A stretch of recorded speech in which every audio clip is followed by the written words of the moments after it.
gonna backtrack. And you should've kept my name out your mouth. As we go, how it all turned out. When you try to use my name for clout, keep on going, give me something you could talk about. Hello, everybody. How are you doing this fine? Thursday, June 12th. We are here after the lunch break. We're here after the lunch break for the remainder of Jane Doe's testimony. Now, right as I was going live, I saw this video just went up. So let me see what Inner City Press is saying. This is actually Midday Vlog Part 2 on June 12th. I forgot to say in the previous one, as people walked by and I lost my train of thought, that the incident in the hotel that gave rise to these long roving room and sidebars was the one in which Jane said that she went to Vegas with another rapper and his girlfriend and witnessed Anton. You'll have to read back over the threads to see who this guy is. A male entertainer having sex with someone in front of, she now said, 7 or 8 people in the room. It appears that this unnamed but quite knowable iconic rapper, a good friend of Diddy's, is also in the lifestyle. In fact, Jane made a referral of Cabral, also known as Sly, to this iconic rapping couple. Some online responded that was it a referral fee. I don't mean to be flip. I mean to say it's getting, in a way, this is the tail end of Jane. This is the sort of hype, worlds collide, other celebrity stuff that AI websites and YouTube channels can only dream of. And I'm sure they will be naming the names. But he said this is like the most hype worlds collide topic or whatever that you could dream of for these AI like fake news YouTube channels. He is funny. For now, we won't, because of the whole unclarity. He's like, this is an unnamed rapper, but it's quite knowable. So it's like everybody knows who it is, but everybody's trying to follow the rule and not say it. And I'm not talking about Jane. I'm talking about this rapper. Jane is an alleged victim in this case. She's testifying in this case. This random rapper that hires people from whoever to do whatever. I mean, I can see why it shouldn't be public or whatever, but like, you know, everybody knows who it is. And it's like, okay, but Inner City Press is talking about this. He's saying it's presented a conundrum. Caused by the threats of having reported on an exhibit shown in open court regarding the other anonymous witness, Mia. There's a problem with this trial. There's a problem with this trial. Agreed. So he just posted that a minute ago. 6. Okay.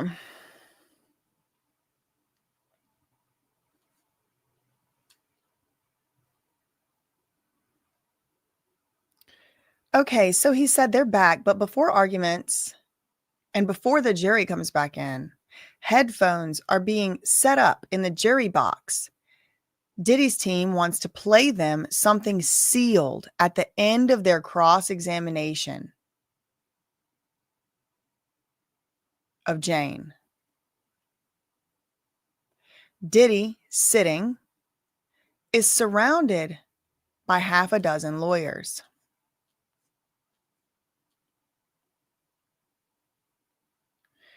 Okay, this is big. Remember before the break, there was that long sidebar. Inner City Press just left. He's like, there's nothing, like he's just left. There was a long sidebar. Look. And it was about what they had talked about this morning. So they already had that long robing room discussion this morning. Remember all that? Nicole Westmoreland, everybody's up. The lawyers are up. Everybody's talking to Diddy. He's flailing and gesticulating. They're doing basketball, acting like they're catching footballs. Mark Agnifalo's doing the Usain Bolt. I mean, it's like... Then they talked more about it again, the sidebar today.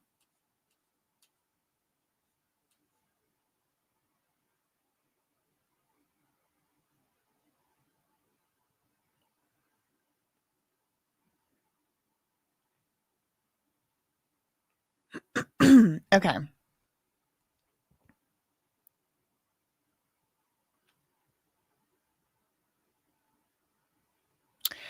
Okay, so this is the judge kind of respecting the jury's time. He says,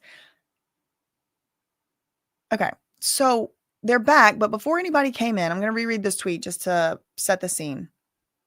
They're back, but before anybody came in, excuse me, before the jury came in and before any like arguments and stuff starts, they're putting headphones in. And then Diddy was saying his team wanted to play something for the jury at the end of Jane's cross-examination. So they want the jury to hear something.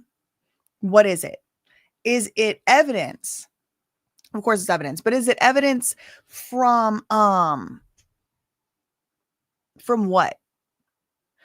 It's going to be sealed, but then in the context of they just did this long this long sidebar with the judge on the same issue that was discussed in the judge's chambers, the robing room earlier today. Nobody really fully knows what it is. Maybe it's about this January 18th and 19th, 2024 rapper and wife and or girlfriend birthday party. There was an S act done on a bed by Anton. Now, or Antoine. I don't know. They've spelled it mostly Anton, but recently people have been spelling it Antoine, so I'm not really sure. But Anton was doing an S act with a woman there. And then also there, Jane showed her up her shirt. She lifted her shirt there. Previously, Jane had testified during the direct examination that she was platonic friends with this other rapper. But now she testified today. The rapper said he always wanted to blank her at that party. Now, if you will recall, it was that very night of the violent altercation with Diddy. He finally, allegedly, according to Jane's testimony, did violence upon her. Correct me if I'm wrong, but this is how I'm remembering it. She was actually in the shower after that incident. She was trying to cool off or whatever from the whole incident, but she had been hiding behind a wall or something down the block for 2 hours. She went back home, thought Diddy was gone. He wasn't. She sees him. He beats her up again. And she goes in the guest bedroom. He goes in there, beats her up. Then she ends up going to somehow to take a shower. Am I remembering this correctly? And then in the shower, he's still beating her. He's slapping. He's got his pants on. And then he's going through her phone and says, I'm texting Antoine or Anton. And then he screen mirrors to the TV, maybe this LG TV that we keep hearing about, getting rolled all over the place. Diddy's, Diddy screen mirrors to the TV, the Anton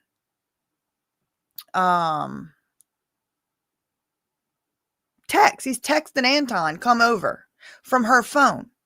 And he scrolls up through her messages and happens to see they're talking about Anton and Jane had been texting each other about a mutual friend and seeing each other. So that's how it was presented that Diddy found out about this Anton thing. But what if maybe he already knew and that's what had actually made him so mad? What if he had found out from a rapper? I'm just, these are things I'm just thinking of as we go through. What are they about to play? What could Diddy possibly have access to? That's why I just now said that whole story, right? Because what could possibly he have access to? They just now had this long sidebar, and unfortunately, all we can possibly do is speculate. They want to play something sealed. What is it? Who knows? At the end of the cross-examination, is it her lifting her shirt in the moment? I mean, why were all those detailed questions asked? Is there a video of that? There was 8 people in there. Somehow somebody found out that she had called Sly there as well. Was somebody mad for getting cut out? Were 2 people mad for getting cut out and now they're working together and there's videos of something? I don't know.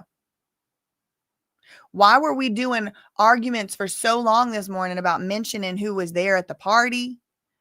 Are y'all picking up what I'm putting down?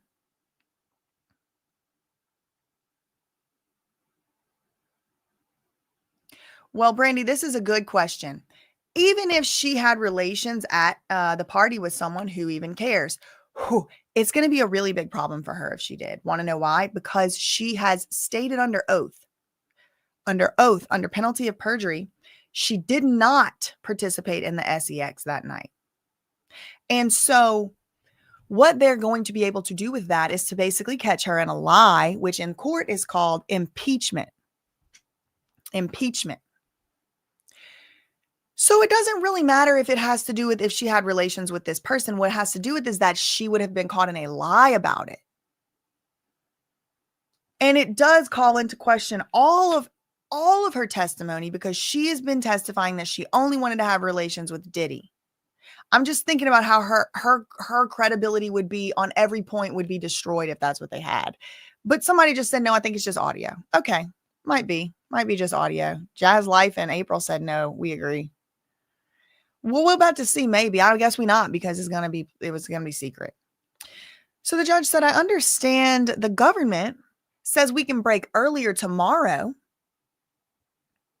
so we don't have to deal with the evidentiary issues now. Let's just finish Jane's testimony.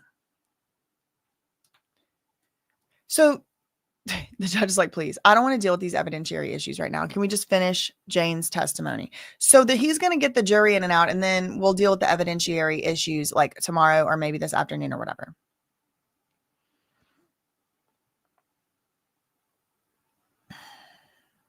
Y'all, I don't know why. I feel like Teenie is about to redeem herself for the last 3 days. Something wild is going to happen. I just feel like something really wild is about to have a mic drop moment. Like in the next, today. Okay, first question.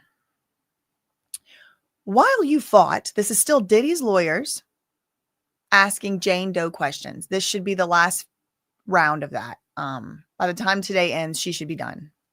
And also, we're going to have the government come back up and ask some questions called redirect as well. First question. So while you fought, Mr. Combs was yelling, "You're trying to get me to never see my kids again." Right? Jane said yes. And didn't you say he was dragging you by your hair? Right? Jane says yes. I was telling him to stop. And you got his phone, didn't you? Jane said yes. And you called the woman in Miami? So this is Teenie Garagos trying to say, who was the person you called? It's Young Miami, she's trying to say. I think. I don't know. That's what I think. I think they've been told to stop naming people like Gina, Young Miami, like stop naming celebrities. Yeah, people were probably hearing other celebrities named, and they probably were had lawyers sending stuff into the court off record. I mean, they probably, who knows how much papers this poor judge has had to read. And, we should know. These are supposed to be public documents, but, Okay, so then you called the woman, right? I was telling him that he was dragging you. You're trying to get me to never see my kids again. Yes. You said he was dragging you by your hair, right? Yes. I was telling him to stop. And you got his phone, didn't you? Yes. And you called the woman, the other girlfriend in Miami? Yes. You asked her, did you go to the Grand Canyon with him? I'm asking you woman to woman. Jane said, yeah, I asked her that. And she said, you worrying about the wrong things, woman to woman. Jane said yes, and then Jane told her, he's beating my blank. Then Diddy hung up the phone, and she called back multiple times. His phone lit up. Question, did she call you a B word? Yes. And did you talk about her previous relationships? The drama. Did you talk about her previous relationships when you were screaming at her? Jane said, maybe. And Jane already said in this trial, she was overreacting and she was misdirecting her anger at these other girlfriends. So I do think she probably took it too far with a few of them, too many, a few times. Okay, next question. And then after you called Jonathan, you were in the shower naked. Oh my gosh. Teeny Garagos is having her freaking Elle Woods moment. I think she is still going to hell, but anybody who knows about the y'all know I swore in to become a lawyer on the Legally Blonde, a VHS, like from Blockbuster. Not a lawyer, an attorney. Anybody would recognize this phrasing. You were in the shower, naked. But Mr. Combs was in pants, and it's like at the end of the trial, it's at the end of the testimony, and then it's the mic drop moment. I felt like it was coming. This is Legally Blonde. I hope Teeny's wearing her pink suit today because this is her freaking moment. I just am such a big fan of Legally Blonde. I can't even dislike Teeny in this moment. And I think she's going to hell, but this is really cool. Truly, this is so funny because she is about to have a mic drop moment and she's saying the exact phrase from that Legally Blonde. It is groundbreaking, actually, Dazzler Kane, because what's going on in that scene is Elle Woods, the lawyer, is actually catching her in a huge lie. She said she was in the shower naked and somebody had got killed. Really, she was the killer. So they're cross-examining her like this. And Elle Woods is like, she was in the shower naked. And the girl's like, yeah, Chutney is her name. So you mean naked?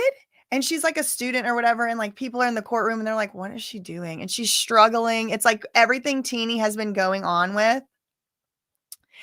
And then ended up being she had just got a perm. The killer. The witness on the stand. She had just got a perm. And anybody who knows anything about perm maintenance is you cannot get your perm wet for the first 24 to 48 hours because of the ammonium thioglycolate. So if she still had a perfectly fresh perm in her hair that day, it must have had meant that she wasn't in the shower. So I repeat my question. You said you were in the shower naked, but still had time to, and here you are today with a perfect perm. So this, when Teeny, and I obviously love that movie. Okay, if you're confused, get the fuck out of my chat, okay? Because this isn't the place for you. You got no IQ and not 2 brain cells. I'm trying to make a point right now, and people are saying they're confused. But can you be confused and quiet? Can you shut the hell up and be confused? Thank you. Let me have my moment. I'm over here slaving away all day. For the people, by the people. I could be doing anything with my time. I'm doing this for y'all. And there's people in the chat has the audacity to type anything in the world. They could type they confused whenever it's very obvious, but it's not a confusing topic. It's called an analogy. Go back to the 4th grade when you started learning about that.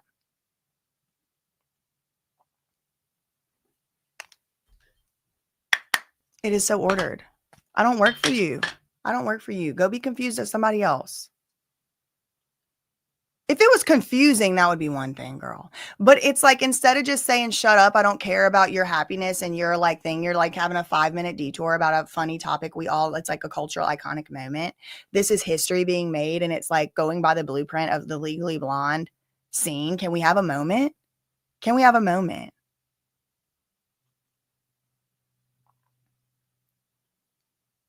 Get a little fun? A little fun in the middle of talking about the woman getting her ass beat? If you don't freaking mind. Can I take a break from time to time? If that's confusing to you, you don't belong here. You're banished. Click the unsubscribe on your way out and go to my other channel and click it over there too. Shoo. Nothing further.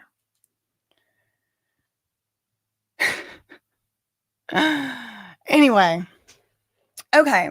So Teeny is over here now that y'all all have and also not everybody in here saw Legally Blonde, remembers that. And it's fun to have a thing in common that we all know. And it's look at this moment. Isn't it cute?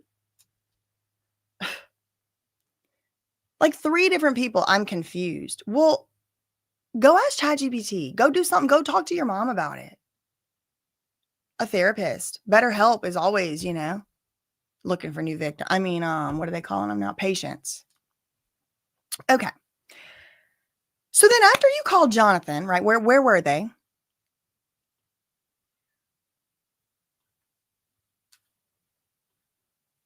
Hold on. They on a fight with the girlfriend in Miami. She's in Miami. They FaceTime, and then Diddy let the one in Miami cuss this one out.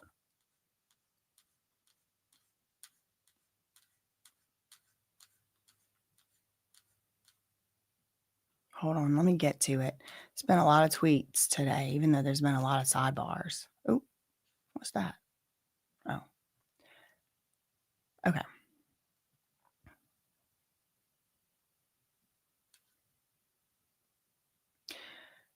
While you were fighting, Mr. Combs was yelling, "You're trying to get me to never see my kids." Again. He's dragging you by the hair. You're telling him to stop. You called the woman in Miami. You said, "Did you go to the Grand Canyon with him?" I'm asking you woman to woman. And then she says back, "You worrying about the wrong things." Woman to woman. Ooh. Jane tells her, "He's beating me up." And Diddy hung up the phone. And she called back multiple times. Jane saw the phone lighten up. Question, Jane, did you call her a B word? Yes. Did you talk to her about her previous relationships? She was saying, you been through a lot of men or something like that. Jane was saying. Jane goes, maybe. I don't know. Remember that. Then after you called Jonathan, you were in the shower naked. I can't get over it. But Diddy was in pants. Jane said shorts. Okay, they did say pants on Monday. Shorts. Now it's shorts. And you called him a son of a B word? Jane's like, no, just a bitch. You called him a son of a bitch? No, I just called him a bitch. Excuse my language, but I did feel like that was like, an important historical moment, just like she literally just said, she called Diddy a B. Tina Guerra goes, okay, fine, just a bit. Then he slapped you? Yes. Hard. Then he tells you to put on an outfit. Yes. And then he grabs your phone. Remember, we just went through this scene earlier. I've been having this scene in my mind like, I'm not sure this is the moment Diddy found out about this Anton thing. I think he already knew. I think it's possible he already knew. Put on an outfit, grabs your phone. He went into the messages and said, "Hi" to Anton. Remember that? In the text thread.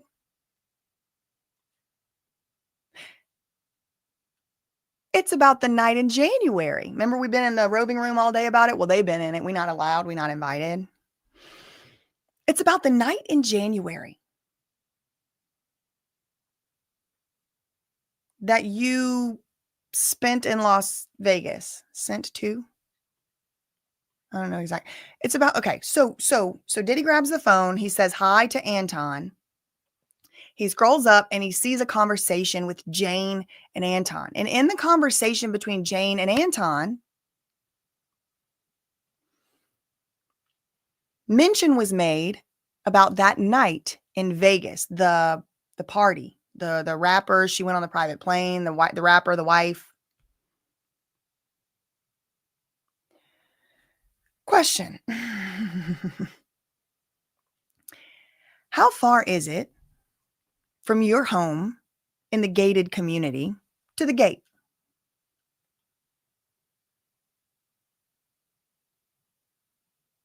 Jane said, a minute or two. So Garagos said, okay, so like a half mile? Yes. I drove and let Anton in. Okay. Next question. Oh my God, this is crazy. Like, I just have this like, it's not anxiety. It's like,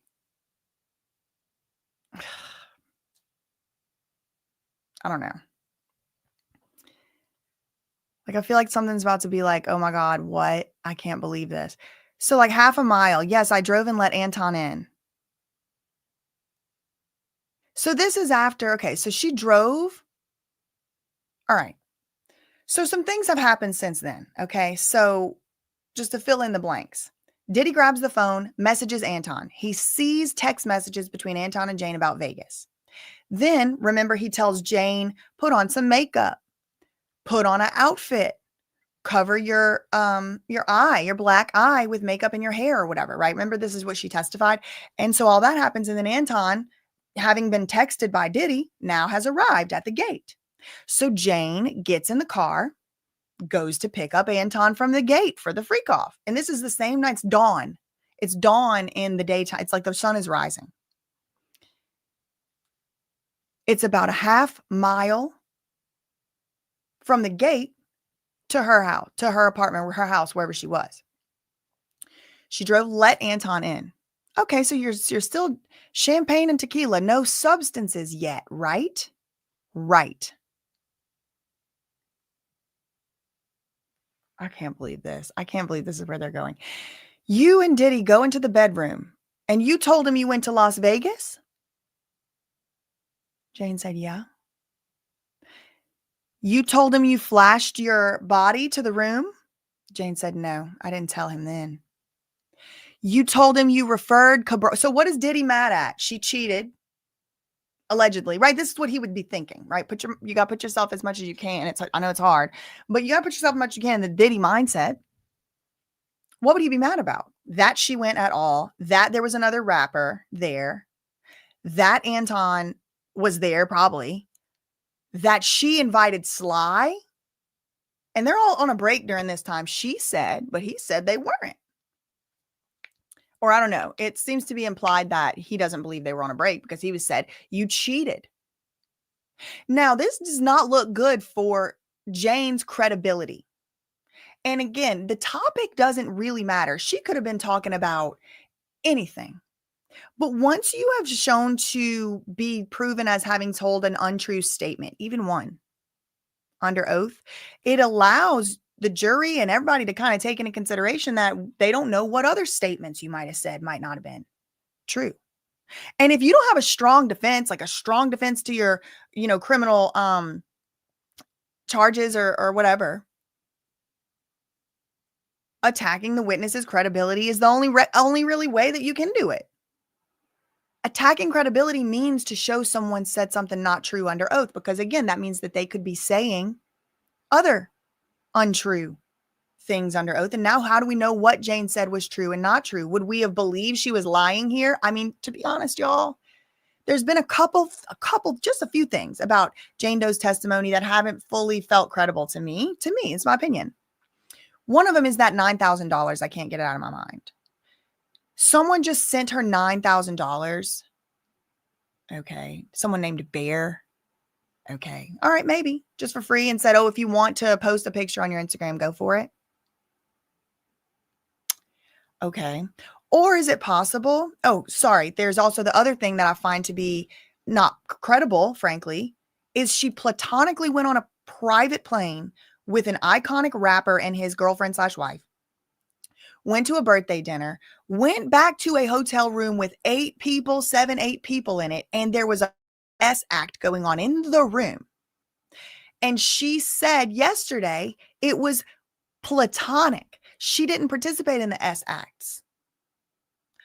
Okay, I didn't find that to be particularly believable. But okay. But then today, now we're learning she did flash her breasts, and she did invite another S worker there. That ain't matching up with what she said yesterday. And I already had a little bit of about those two things. I'm not talking about everything else she said. But those two things just didn't even feel like that was possible. But if you take both of those two things together and you say, what if the $9,000 from Bear, just what if possibly, because this possibility in my mind makes more sense than what she said, which was she platonically went to sit in a room and watch people have sex and for somebody's birthday. And she wasn't paid to go. She said that too, I believe.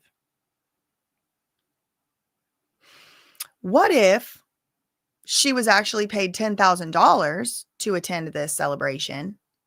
And what if Bear or her friend or whoever got a 10% cut of that $10,000? How much would then that leave Jane with? I think it might be something like exactly $9,000, which is the exact amount unaccounted for as to why he would have given her that.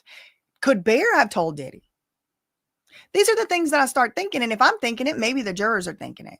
Once Jane says something not true, and look, Teeny's even walking her through concealing important facts right here. This is every single word out of these people's mouths is on purpose. So she's even showing you, look, you didn't fully tell the full story to Diddy in the closet either. So how does this jury not know you're not telling them the full story without even saying that? Look, you and Diddy go into the bedroom. Anton is there, but he couldn't get this Vegas thing out of his mind. What if he already knew? And Diddy brought her into that closet to check her story. You and Diddy go into the bedroom. You told Diddy you went to Vegas. Yes. You told him you flashed the room. No, I didn't tell him then. You told him you referred Cabral, aka Sly, to the other rapper, this rapper, the party, the birthday. No, I didn't tell him that. Yet. She said not yet.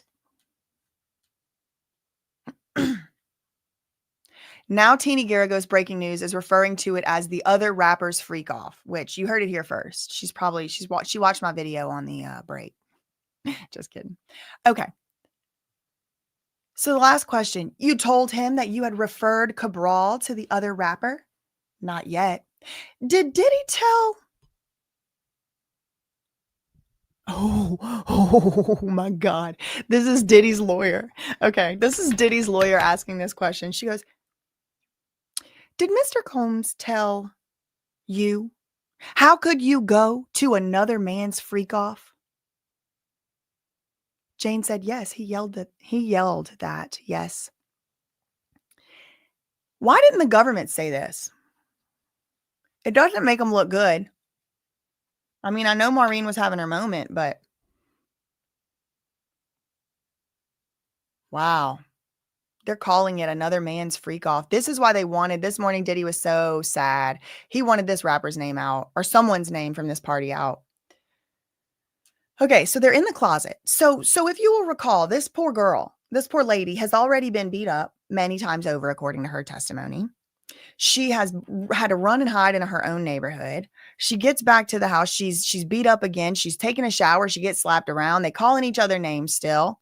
She's saying she hates him. All this adrenaline, all this whatever, epinephrine, I don't know, whatever releases, adrenaline, whoever, whatever, pituitary gland has been going for hours and hours and hours on end. Okay. Diddy logs onto her phone, puts it on the big screen so she could see it. He's texting. He discovers the Anton thing. Probably he already knew. That's what I'm going with right now in my gut. But that's why, like, of all the freak off partners, he logged in to look at Anton and he happened to scroll up and they're talking about going to somebody else's freak off, seeing a mutual friend. So then Anton shows up. Jane gets in the car. And this is going to be important. Why did Teeny Garagos, with any question in the world she could have asked, how far is it from your home in the gated community to the gate? It's a minute or two. So like a half mile. Yeah. I let Anton in. So I drove and Anton, come let Anton in. There's still no drugs, just champagne and tequila. You and Diddy go to the bedroom. You told him you went to Vegas? Okay, so during these two tweets right here, champagne and tequila, still no drugs. So what Jane had previously testified was that she, Anton had come in. Anton was coming in and they were there together and, you know, they were going to start the freak off activities, but Diddy just couldn't get over the whole texts, the Anton Vegas other rapper thing. So they go to a side room. And then that's where she testifies that he shoves that pill in her mouth and goes, is this coercion? Like the devil. That all happened in that side closet, side room or whatever. So that's where they are right now in this tweet, where we are in this context of the story. You and Diddy go into that room. You told him you went to Vegas. Yes. You told him you flashed the room, your body. No, I didn't tell him that. You told him you referred Cabral to this other rapper? No, I didn't tell him that yet. And did he yell at you? How could you go to another man's freak off? Oh, he was mad. Then you say Diddy told you, go out and blank him. And you said no? Jane said, I said no. And he pushed a pill in my face. But you didn't have relations with Anton. She said, no, not that kind of relations. But you did another kind of relations with him? Yes. Okay. Then Diddy dismissed him? And you told Anton that you would send him money later? Jane said, I did. And this was the first time you didn't have an intimate moment with your partner after the entertainer left? Yes. And he said again, I can't believe you went to another man's freak off. Yes. And isn't it true when he said another man, he was talking about that rapper? Yes. Y'all, Teeny Garagos goes on. And then didn't he just keep saying, how could you have gone to another rapper's freak off over and over? And Jane said, yes. But okay, time out. This has kind of proven to me what a lot of like conspiracy theorists have said for a long time, which is that these are just like trained like sex, sex. They call it SLAVES. I'm not going to go so far as to say that. However, I do think some people are. And they'll say like, yeah, they just, train these people up just to like become industry, like, freak off girls or whatever. But like, that's why like none of them tell on each other because they're all doing it. That's the rumors of the conspiracy theorists. But here it kind of does look like, well, if we can take Jane on her word, she never had any freak offs before Diddy. But now she's having freak offs with other rappers other than Diddy. It would seem he trained her to know what they are and how to do them and to be comfortable with it. And you do see these people are going, either being passed around from group to group or voluntarily, willingly going from rapper to rapper, party to party. So I don't really think this helps Diddy that much because it really does look like now it's freaking. However, hats off to Teeny because she's creating some doubts. That's what she has to do. She's making even me have to now call into question what else has Jane not fully told the full story about. Some of this stuff wasn't her fault. It wasn't something she could have brought up. Why would she and how could she have said, he asked, she could have said, how could you go to another man's freak off? It seems like they were kind of concealing that it was being referred to as that. Now, I mean, it's kind of obvious what it was to me. I've been calling it a freak off since before the break. So Anton comes over. They do a little miniature freak off moment or whatever, but not a typical one. And then he leaves. And then Diddy still just keeps going on and on. How could you have gone to another rapper's freak off? And after that, you called and texted each other, didn't you? Yes. And isn't it true you went to see him and broke up? Jane said, yeah. We had 8 or 9 hours of breakup conversation. And you saw him traveling with another woman in Wyoming and it upset you? She said, yeah, it upset me. I was at home with a black eye.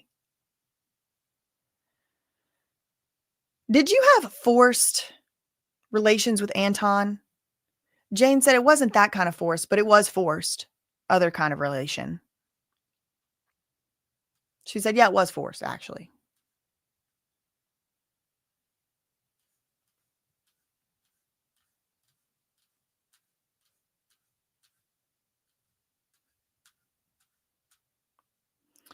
Play the video, Teeny says. They have on headphones. The gallery hears nothing. It was a voice note, I guess, from Jane.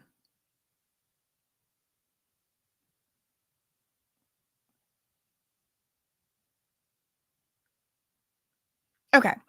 So then Teeny Garagos goes, after that plays, after the audio plays just to the jury, Teeny says, I'll read his response. So it must have been some type of voice note from Jane. Diddy says, I'm not going to belittle myself for someone named Bear or for my friend. Okay, who is my friend? That's the rapper. Okay, so Diddy. Okay, so played in court in the jury headphones. We don't know what it is. It's under seal. Appears to be something from Jane to Diddy, and then Diddy's lawyer goes, "I'm going to read his response." Diddy says, "Quote: I'm not going to belittle myself for somebody named Bear or for that rapper." He's not going to belittle himself. What does that mean? Okay, and then Mr. Combs wrote, "Sorry I didn't take you on trips. I was tripping. The baby daddy and you and KK would have talked yourself into paranoia." Question, is it true you didn't get along with KK? Jane said, I did not. Diddy's lawyer said, put on the headphones and press play.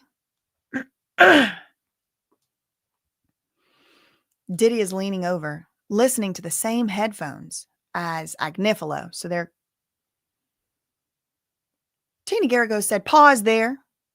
You bring up OnlyFans there. You had been on it for 4 or 5 months. Ooh, they're about to... Y'all, I think I know what Teeny's doing. I think Teeny and Diddy and their team, and I think it is so smart. You know how we've been saying, where's the bigger people? Where's the bigger names? Where's the bigger system of people? You mean to tell me Diddy was in charge of the whole? No. Who else was involved? It looks like Diddy and Teeny Garrigos are offering it up right now. This is the first of I believe it's going to be a floodgate. Everybody's been saying, or a lot of people has been saying, Diddy wants to name names. He's going to turn and name names on people. He ain't going to be loyal if people ain't loyal to him. This has been being said for a year.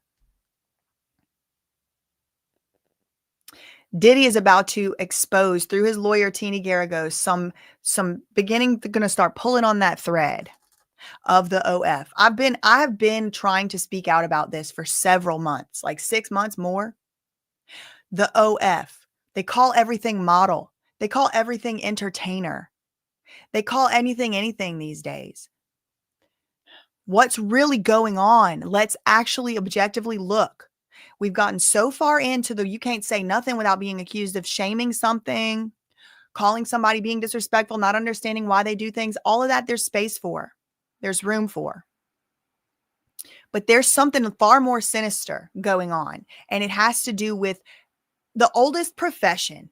And if you think about what's considered the oldest profession, the world's oldest profession, then how long do you think pimp has been a profession? Probably pretty much since then too. I'm not making an allegation anybody's a pimp, but that is because all of these things are not called the right things anymore. We got to come to terms on a definition of what's acceptable and what's okay. And it's a moment of reckoning. And Diddy's like, if I'm going down, y'all are all going down. Who is Bear? Why is it $9,000? 10% of 9,000 is how much? She wanted to go on OF. Her friend was trying to pull her in OF. Why? Those managers make money off these OF models. They're listening to voice notes that Jane sent. Following Diddy finding out that Jane, quote, went to another rapper's freak off. Diddy was pissed. He's mad. He thought he was having private freak offs. And I'm sure this is something that happens a lot. You know, people taking people from people. And remember the first testimony that came out about people, the first escort, and he said that Diddy told him, I've been having trouble getting in touch with your boss, or I've been having trouble with your boss. Let me just reach out to you. Let me just reach directly out to you. There's like an underlying politics. You have to look at it if you know what you're looking at. Diddy wrote, sorry, I didn't take you on trips. I was tripping. the baby daddy, you and KK would have talked yourself into paranoia. Isn't it true you didn't get along with KK? No, I didn't. Put the headphones on and press play. Pause there. You bring up OnlyFans there. You had been on it for 4 or 5 months, earning well, right? And who's the management agency? Now we're asking, is it Creators Inc? Who is it? Is it Creators Inc? Who is it?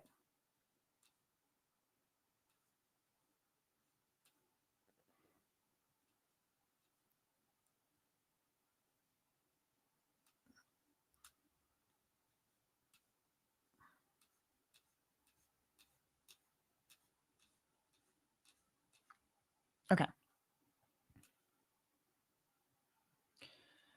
You asked him why he couldn't balance it. Hotel nights and private travel? Jane said, yeah. And you wrote, did the other girls just pressure you more for trips? And I didn't? I just want to know where I went wrong. And then Mr. Combs said, and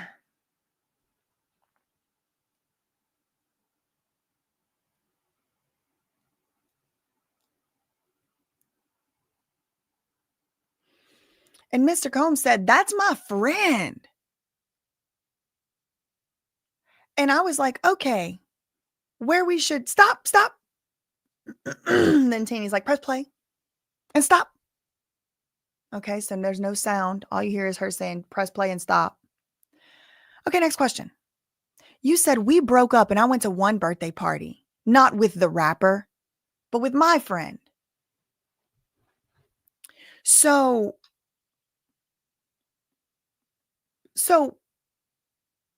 Jane said in her voice note along the line something of, we broke up to Diddy, right? They're kind of in a little bit of a disagreement, a breakup talk.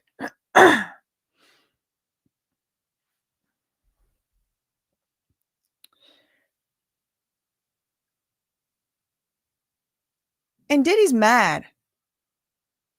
He said, that's my friend. You went to my friend's freak off.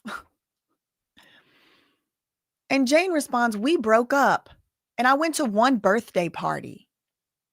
But look, when you call anything, that is a birthday party. Diddy calls that birthday party.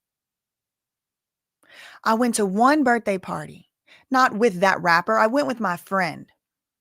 Okay. And then you wrote, I don't even have anything postable. Did you mean Instagram? Jane said, I did. And you wrote about your child's father. You said, I'm in my late 30s. I don't have time. Okay, play one more video.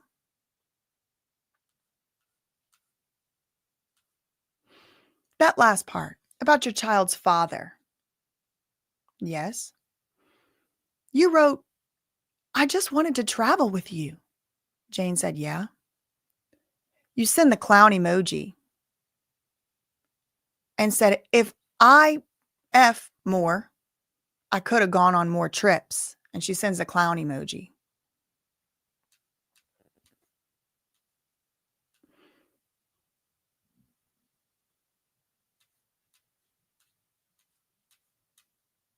Okay, we got another update. We have an update from CNN 14 minutes ago. This is a quote.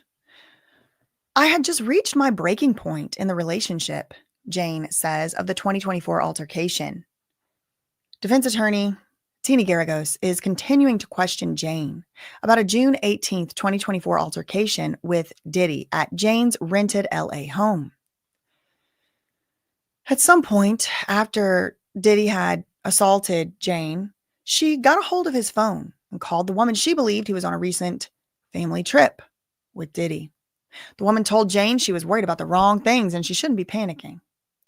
The two women traded insults on the phone. That's when Jane said, he's assaulting me right now. That's when Diddy hung up the phone, Jane testified. It appeared the woman called Diddy back more than once after that, but he didn't pick up, Jane said. Then Diddy FaceTimed his assistant, Jonathan, so the assistant could tell Jane that that other woman did not go on the family trip. Well, Jane then got into the shower, and Diddy followed her in, according to her testimony. She had no clothes on, but he still was wearing pants or shorts. I think she's now testified to both. Jane confirmed she was still calling Diddy names, including a fraud, a B word, and a PDF file when they were in the shower. He then slapped her very hard in the face, she said. She confirmed that she continued calling him names. Then he slapped her more. Then he finally got out of the shower, and then she did too. Tina Garagos asked if Diddy said to Jane, quote, "We never fought like this before, and now the lawsuit comes out and you're attacking me." Listen, I had that same thought. He never got in a fight with her. I said it on live. And she attacked him. It was like when something about seeing that video like made her, I don't know. This is stuff she testified to. She attacked him first. I'm not making it up. She said it. Jane testified she remembered him saying something like that, but she said her behavior was not related to that lawsuit. She said, quote, "At this point, I had just reached my breaking point in the relationship." We have 5 new updates from Washington Post.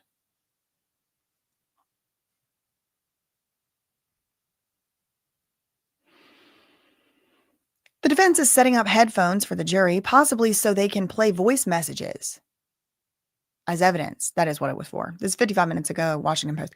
Since the audio may have details that could identify the witness testifying under a pseudonym, onlookers in the press won't be able to hear.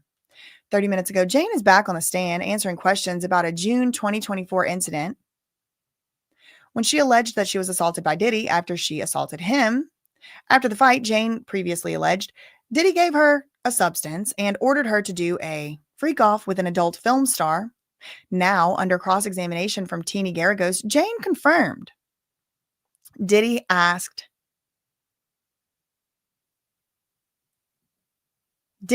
okay, so it's like, did he ask you why you attacked him?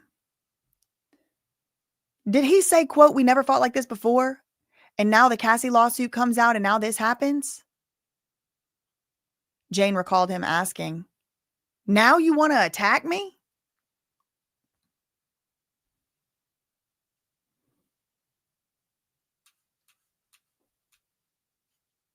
That wasn't 5 updates.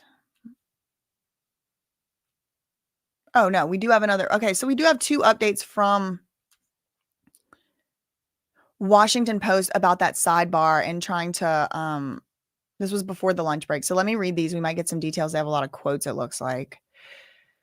Jane said she felt a, quote, "ball of emotions" on June 18th, the night when Diddy allegedly beat her and then forced her to perform an act on an entertainer. Diddy's ex-girlfriend, who's testifying under an alias, confirmed that the argument began because she was upset. So it really was jealousy. I mean, look, Diddy's lawyers are doing, I think, for what case they got handed, a really good job. I got to give it to them. I do, because it's like, this is the seeds they planted at the beginning of the trial. And now it's like, oh man, I see what they mean. Because how did the argument start? Jane was upset that Diddy went on a vacation with somebody else. Okay. But was Diddy also maybe a little bit mad because of the Anton thing and the other rapper party and the freak off? Like, this is jealousy both ways. You went to another freak off. You went to another rapper. Da-da-da. She confirmed that the argument began because she was upset about another woman she suspected Diddy was seeing, a much younger woman. Jane confirmed she called Diddy a PDF file. The woman was young, but not actually underage. This was clarified in testimony. And she asked him, don't you think it's weird to date someone who can't buy their own alcohol? Jane's anger wasn't solely about the other woman. She said there was a lot of just resentment for so many things. I was a ball of emotions that night. Now, when the jurors went on a lunch break, and just as it seemed the rest of the court would just follow them out, the judge held another sidebar with the lawyers, the prosecution, defense, and witness Jane's attorney. They seem to be continuing the morning discussion about naming a rapper who Jane accompanied on a trip in 2024. The judge originally suggested they have the discussion in the robing room as they had in the morning, but Mark Agnifilo, the lead counsel, said, "Objection. I'm sorry, Judge." This is a quote. "I prefer to do it in the presence of my client," he said. And thus, the sidebar in the courtroom. They're going to seal that transcript. It's not going to come out today. I don't know. Maybe they will. The defense is setting up headphones for the jury so they can play voice messages since the audio may have details. Back on the stand, answering questions. Never fought like this before. Now that the lawsuit came out, now you want to attack me. Just now, Washington Post Ann Brannigan. After the June 2024 fight with Diddy, Jane testified that he forced her to perform an act on an adult entertainer named Antoine, who had previously performed in multiple hotel nights with the couple. Diddy, allegedly, according to testimony, became upset, Jane said, when he learned she had actually seen Antoine without his knowledge several months earlier at a hotel party in Vegas. Jane testified that she and Diddy were on a break at the time of that trip, when she accompanied the unnamed rapper and the rapper's girlfriend and or slash wife and or slash partner to a hotel party where they saw Antoine having relations on the bed in the hotel room. Jane recalled that when Diddy learned of the trip, he exclaimed, "How could you go to another man's freak off?" 3 updates on NBC.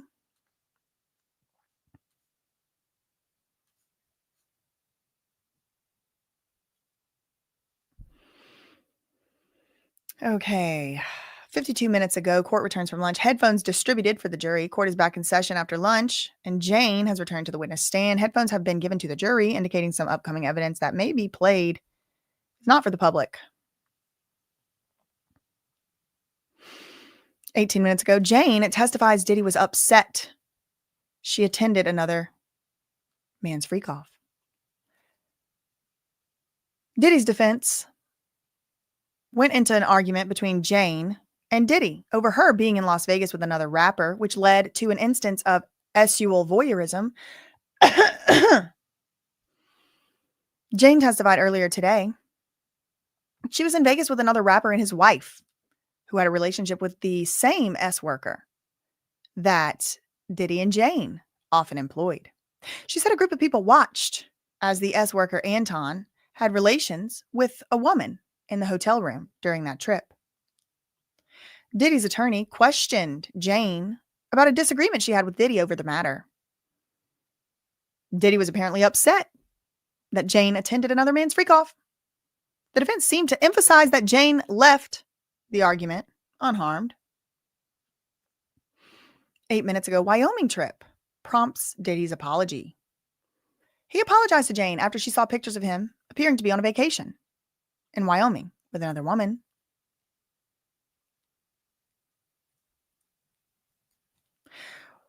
It's interesting. Wyoming is where Kanye West went whenever he was trying to avoid Kris Jenner and Kim putting him in a conservatorship or whatever. He flew with doctors to Wyoming, try to lock me up and all that.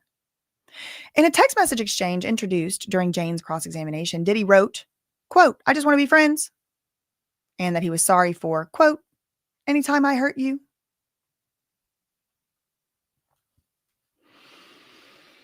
Ooh, we get more details. CNN, 6 minutes ago, Diddy saw texts in Jane's phone in which an entertainer referenced a mutual friend.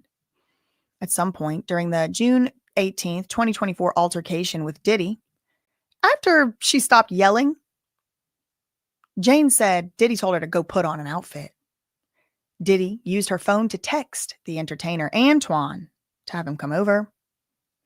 Diddy also saw earlier texts in Jane's thread, text message thread with Antoine, in which the entertainer referenced their mutual friend. Jane said it was nothing at the time. She slipped into sweatpants and drove her car to let Antoine into the gated community, she said. Jane testified that she, Diddy, and the entertainer made small talk before heading to the bedroom. She said Diddy then gave her a look and pulled her aside into the guest bedroom. Diddy demanded that Jane explain what Antoine meant by, quote, mutual friend in the text message. Because as far as Diddy knew, Jane and the entertainer didn't have any mutual friends. Busted. Jane then told Diddy about the late January Vegas trip with a rapper, which led to a hotel room encounter where Jane saw Antoine have relations with another woman. She said she did not tell Diddy about the moment from that night, or that she had given Sly, another entertainer, number to that rapper. Oh, she did not tell him about a brief moment. Yeah, where she had shown her body. But she did admit under oath on cross-examination that she did do that.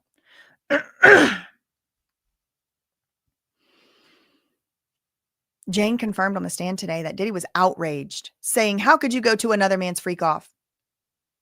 Then they went into the bathroom. Diddy got in her face and told her to take a pill. Allegedly, Jane told him then and there, "I don't want to have relations with Antoine." And Diddy got in her face and said, "Is this coercion?" They eventually went into the bedroom where Jane performed an act on Antoine. Jane said Diddy did not have relations with her after the session. Jane confirmed this was typical, or not typical. This was atypical. This wasn't typical.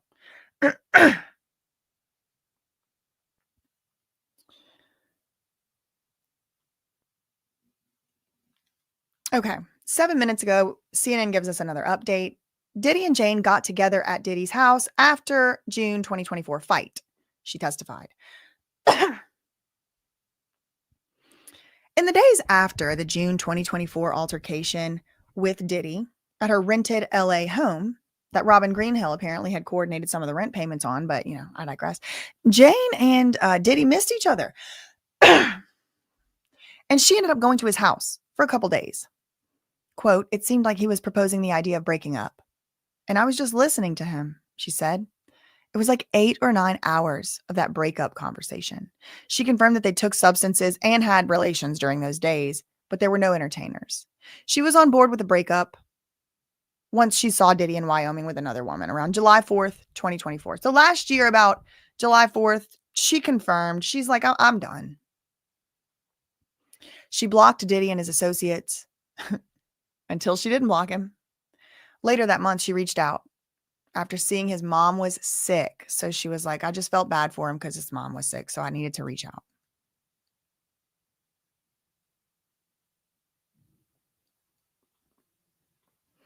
We have a new update from NBC. 2 minutes ago, Diddy and his lawyer are sharing a headset. The defendant was having problems with the headset, leading him to first try listening on Brian Steele's listening device, but that didn't work. So then he shared a headset with Mark Agnifilo, both of them leaning in to hear in one side of the headphone. They were just listening to audio evidence only being shared with the witness, jurors, judge, lawyers, and Diddy. So the parties to the case and the jury.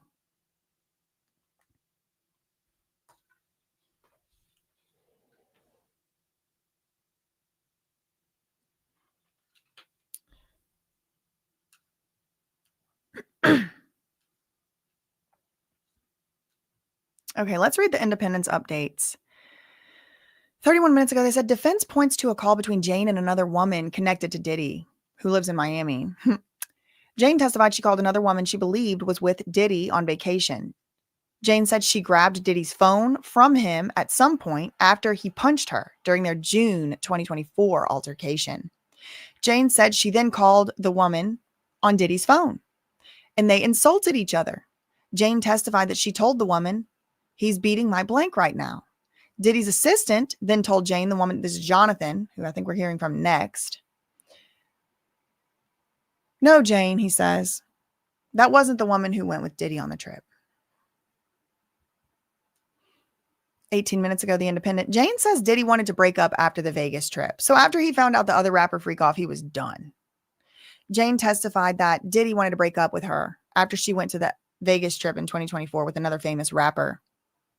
Because remember whenever, Diddy got really mad whenever Cassie dated another famous rapper. Then he went to the Kazakhstan orphanage, which that video is going to be premiering tonight. Directly after this live, or this afternoon, rather, directly after this live.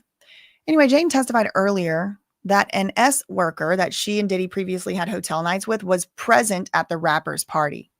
So it was just like, oops, busted. Several other people on the trip watched as Anton had relations with another woman. Why? Why are they doing this? Why? Jane said Diddy was angry that she went to a hotel night with someone else. He talked to her for 8 or 9 hours about breaking up.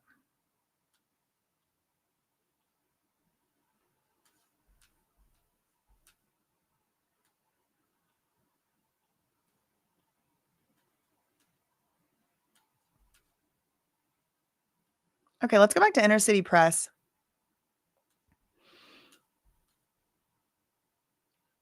Where were we? Where did we leave off here? At the last part, that's about your child's father. Yes. Okay. They're listening to voice notes between Jane and Diddy. You wrote, I don't even have anything postable from our relationship. You meant Instagram? I did. And you wrote about your child's father? You said I'm in my late 30s. I don't have time to play. I don't have time. Play more video. That last part about your child's father? Yes. You wrote, I just wanted to travel with you?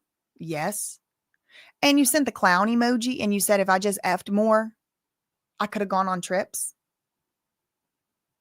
Then you went to Miami and you stayed in the Four Seasons. You chose that hotel, right? Yes. You took substances and laughed and danced? Yes. You were finally getting the princess treatment you wanted, weren't you? Jane said, yes. Then you told Mr. Combs that you really missed Paul. I had just taken drugs, Teeny, but I did miss Paul. And you called Paul, and he came in a few days. You were at 2-Star Island? Yes. And it felt good. A love fest? Yes. And on June 1st of this year, hold on.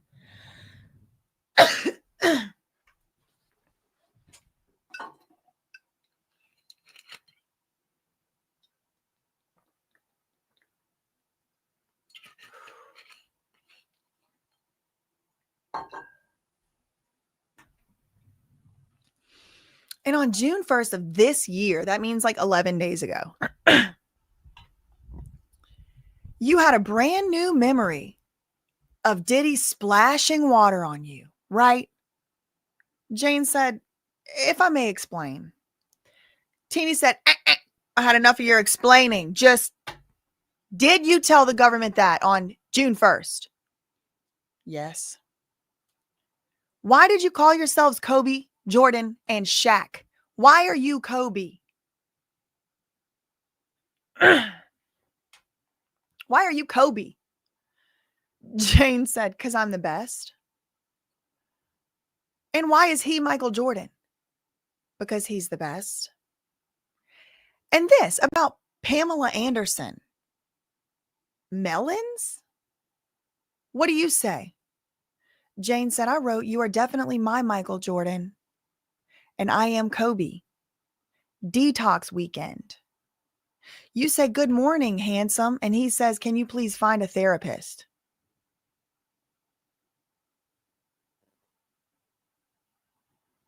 What? I wrote, you are definitely my Michael Jordan. And I am Kobe. And Diddy responds, can you please find a therapist? Jane said, yeah, that's what he said. We loved each other, but there was still some toxic stuff. Okay. Okay, everybody, drum roll, please. Last question, Miss Doe. Your relationship, it ended on a positive note? Jane said, yes, it did. No further questions. All right. So now the prosecution has a chance to do a redirect. That's where they get to ask some more questions to kind of circle back. Before they do that, they said, we need a sidebar. It's 3 minutes ago.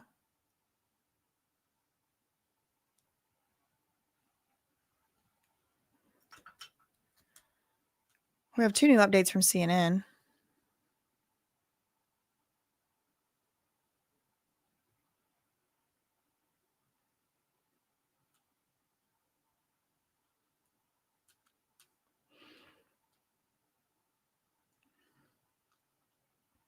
Four minutes ago, CNN said Jane texted Diddy that she wasted 3 years of her life in hotel rooms. Jury hears.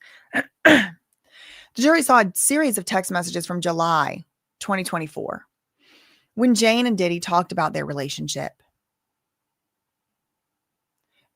Many of these texts already had come out on direct examination. According to these messages, Diddy told Jane they should just be friends with no beef. And Diddy said she respected him. Oh, sorry. Diddy told Jane they should just be friends, no beef. And then Diddy said, you really disrespected me by going to my friend's freak off. Jane told Diddy in many texts that she wasted 3 years of her life with Diddy in hotel rooms. Quote, please stop acting like I didn't shelf myself to be just only your girl. Okay, but what does shelf herself mean? I mean, that could mean a lot of things. Please stop acting like I didn't shelf myself to just be your only girl. And it is true, because once he found out she went to somebody else freak off, he was done. In one text, Jane told Diddy, quote, at least say you understand that it wasn't cool to have me just doing hotel nights and everyone else gets private jets all over the world. I don't even have anything post-worthy of our relationship. So she got the chance to go on somebody else's jet and she went.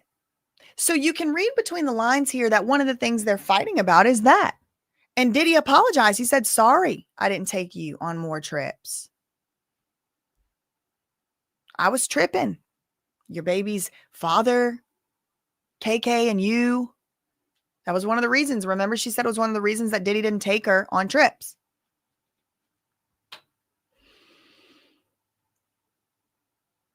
They spoke often by text and on the phone about their relationship in July 2024. So like 11 months ago. At one point, Jane texted Diddy, my dumb blank thought if I blanked more and did more hotels, I'll finally get a trip, with the clown emoji. At the end of July, they planned for Jane to visit Diddy in Miami. They stayed at the Four Seasons, Jane confirmed. 4 minutes ago, CNN said Jane recalls hotel incident, substance use, and love fest with another man during Miami trip. Jane said she and Diddy generally had a good time at the Four Seasons. She previously testified that at one point during this Miami trip, she told Diddy she was tired and wanted to go to sleep. She said Diddy got agitated and splashed water on her, called her a B word, but then he apologized.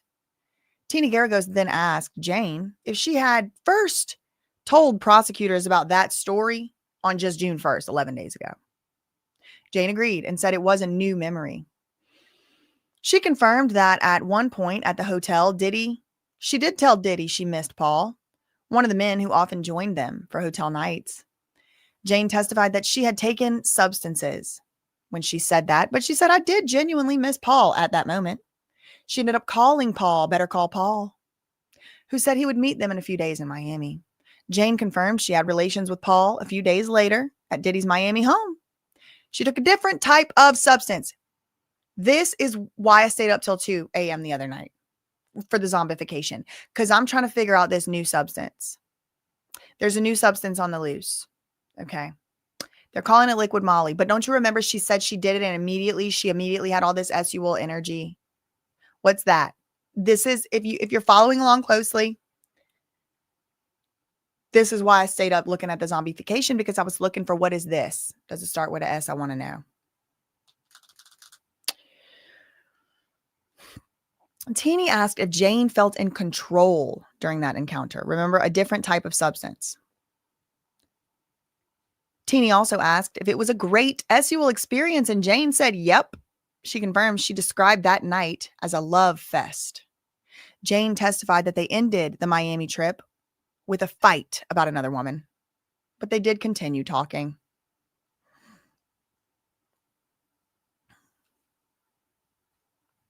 Three minutes ago, CNN.com said, the last time Jane saw Diddy before his arrest was just okay. So the last time she ever saw him wasn't even that great. It was just okay. In text messages after the summer 2024 Miami trip, Jane and Diddy talked about seeing a therapist. They discussed that they loved each other so much, but all the toxic stuff was still coming up. Defense attorney Tina Garagos asked Jane to confirm that she saw Diddy one more time, Miami, August 2024. But before his September 2024 arrest, that trip ended on a positive note. It was okay, Jane said, but she confirmed that she told the defense in a pretrial meeting that the trip ended on a positive note. The jury was dismissed for a brief break. Maureen Comey is preparing to do the redirect on Jane. Oh, man. 2 minutes ago, Ann Brannigan said, we're coming to the end. This is Washington Post. We're coming to the end of the defense team's cross-examination of Jane. It's crucial testimony to the ST charges against him. Diddy's attorney, Tina Garagos, is zeroing in on the end of the couple's relationship, a period of breakups and link-ups spanning July through September 2024. Quote, my dumb A thought if I F more and did more hotels, I'll finally get a trip. Quote, I don't have anything post-worthy from our relationship, Jane complained in another message. Shortly afterward, Diddy told Jane they should plan a trip.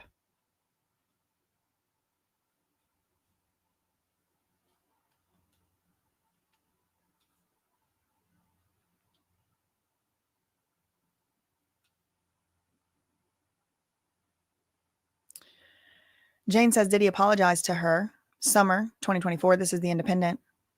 Jane testified that Diddy apologized to her after she saw pictures of him on vacation with another woman in Wyoming. Diddy texted her that he just wants to be friends and he's sorry for any time he hurt her.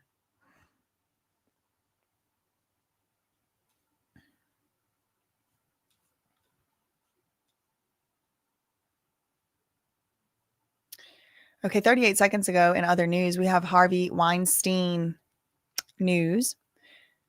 Manhattan District Attorney Braggs says, quote, jury convicted Harvey Weinstein of criminal SUL act in the first degree for SULly assaulting Miriam Haley. Today, we informed the court we're ready to go forward to trial again on the third degree charge. After they're going to go again, third time. They're going again. So he was convicted, found guilty by a jury of one of three charges, and there was a hung jury on the third one. So they're going to trial again on it.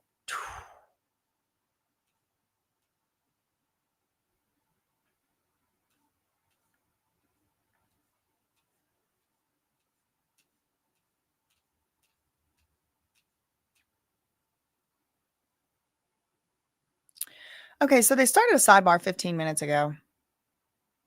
And what is it now? 2:55, 2:55, 6:78. So like 8 minutes ago, the judge said, jurors, you may have a comfort break to avoid the white noise. So the jurors leave. That means don't go too far. Assistant U.S. Attorney said, Maureen Comey said, excuse me, Your Honor.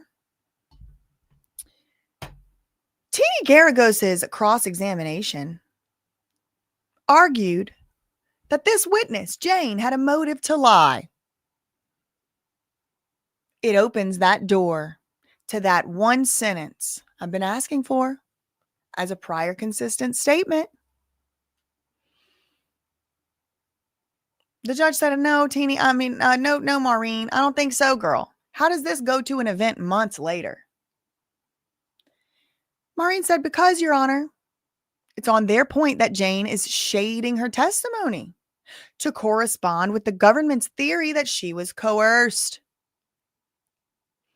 So they're having an evidentiary argument in open court now. Finally, Maureen said Jane testified on the stand for days after getting immunity. She didn't try to get a payday, but the jurors might think that she's trying to shade her testimony to please the prosecutors. Diddy's lawyer that never talks, Driscoll, he says, it's hearsay, Your Honor. Their theory is a fringe theory. They got a fringe theory. So what are they really arguing here? Maureen wants in, I think she wants in 98% of the whatever was not consensual. Remember how she said 98% of whatever wasn't consensual?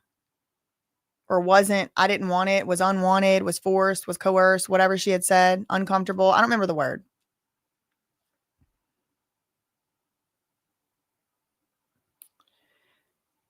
So this is the Fed's argument. They saying Diddy's lawyer brought this up. Teeny brought it up. She argued that the witness had a motive to lie. This opens the door, but that one sentence I've been asking for. The judge is like, I just don't see it, Maureen. She said, yes, it's on their point that Jane might be lying now after she got immunity. After Jane got immunity, now she's lying. For us, so that we don't, get her in trouble or something. Jane testified on the stand for days after getting immunity. She didn't try to get a payday, but the jury might think she's trying to shade her testimony to please the prosecutors because Teeny was out here going, who decides if you're telling the truth? Who decides if you're telling the truth? The prosecutors. And who gave you immunity? The prosecutors. So don't you have a reason to say what's going to make them happy?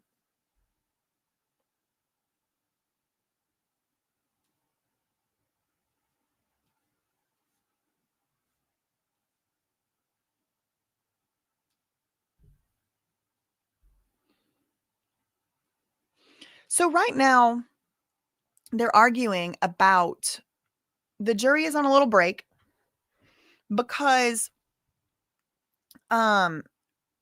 it's time for the prosecutor, Maureen Comey, to do her redirect. But she doesn't want to start a redirect of this witness, Jane Doe, until she's got an evidentiary ruling on whether or not she can bring in a text or a voice note or whatever that says, I think it's the one that says that like 98% of whatever was not consensual or whatever.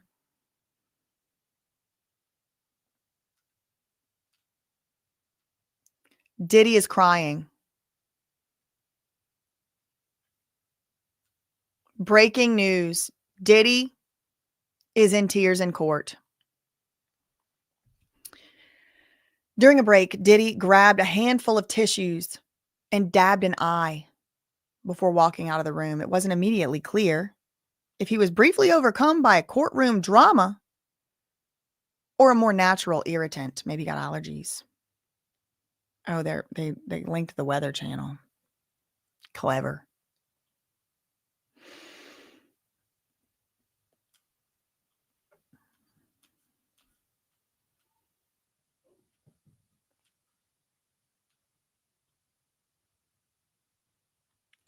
Diddy is crying. Breaking news. Wait, so he walked out of the room. He grabbed tissues and dabbed his eyes before walking out of the room. Usually he's sitting in there.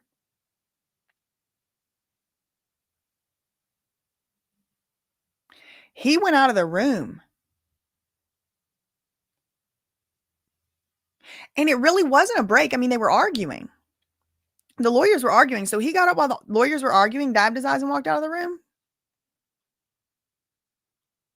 Because it's not a real break. It's a comfort break. They just sent the jury out to avoid the white noise. Now they're taking a job. Okay, no. So I got context. Got context from Inner City Press. He said what happened. Let me get to it. The judge said, Ms. Comey, how long do you anticipate your redirect is going to last? She said half an hour. All right, let's take a break first. Alexandra Shapiro, Your Honor, may I? And the judge's like, I got to pee, girl. Got to go by. The judge is gone. Look at what it says. It says, Your Honor, may I? And it says, but judge is gone.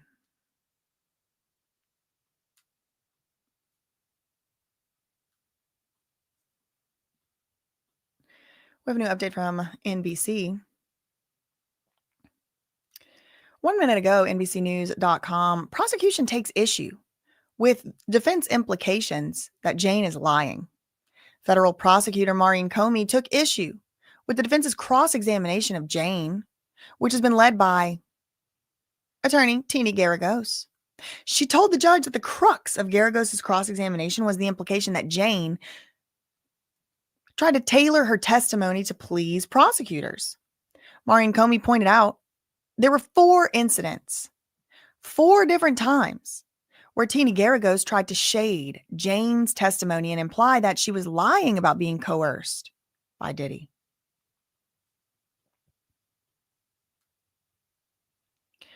One minute ago, courtroom, this is theindependent.com, courtroom sketches show chaos from this morning. New courtroom sketches show the chaos in court this morning as prosecutors, Diddy's attorneys, and Jane's attorney met with the judge in his robing room.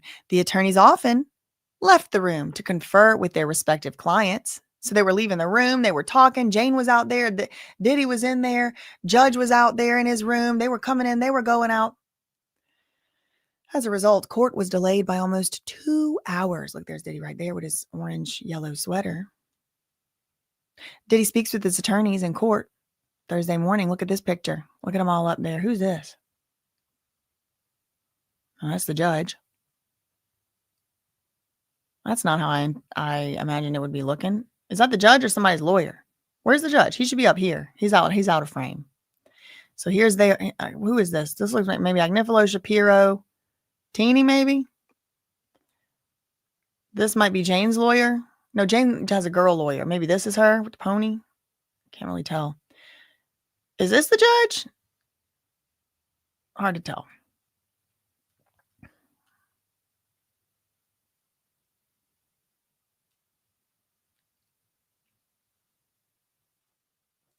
Jane trusted. This was the 3, the trifecta. He was Shaquille. He was Shaq. Garagos referred to Jane's previous statements that this freak-off was a love fest and felt less like a live performance and more like an actual fun group activity. The government is now preparing to question Jane one last time. One last time. Teach him how to say goodbye. Okay, Diddy's crying. Diddy's crying. I want somebody else to report on that. Can we get some more Diddy is crying updates?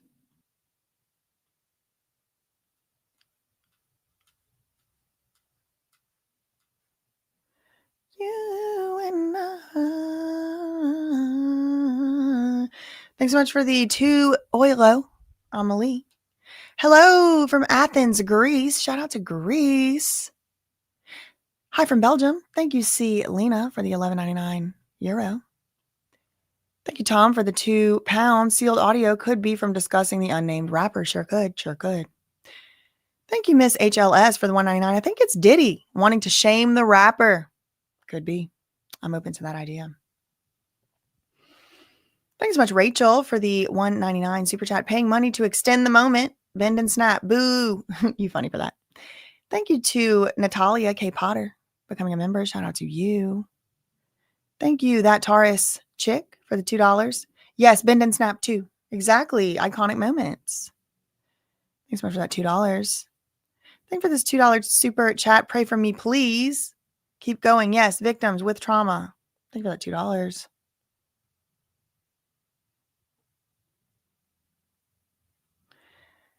It is giving scandalous. Is that what makes it Freaky Friday? Who made a Freaky Friday song? Wasn't it like a child, like a Jonas Brothers or something? I always laugh when I see that this post is from an account you muted. You see how good I am? You see how good I am at predicting it because they're always there. They're literally astroturfers. They're literally under every single post he puts out. Exactly. Not Diddy having a trial on Freaky Friday.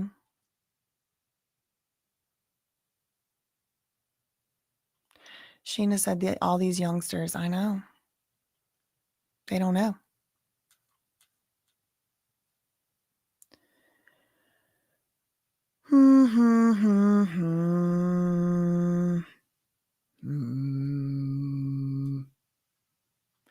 Let me see if anybody else is covering this live. Like any other sources.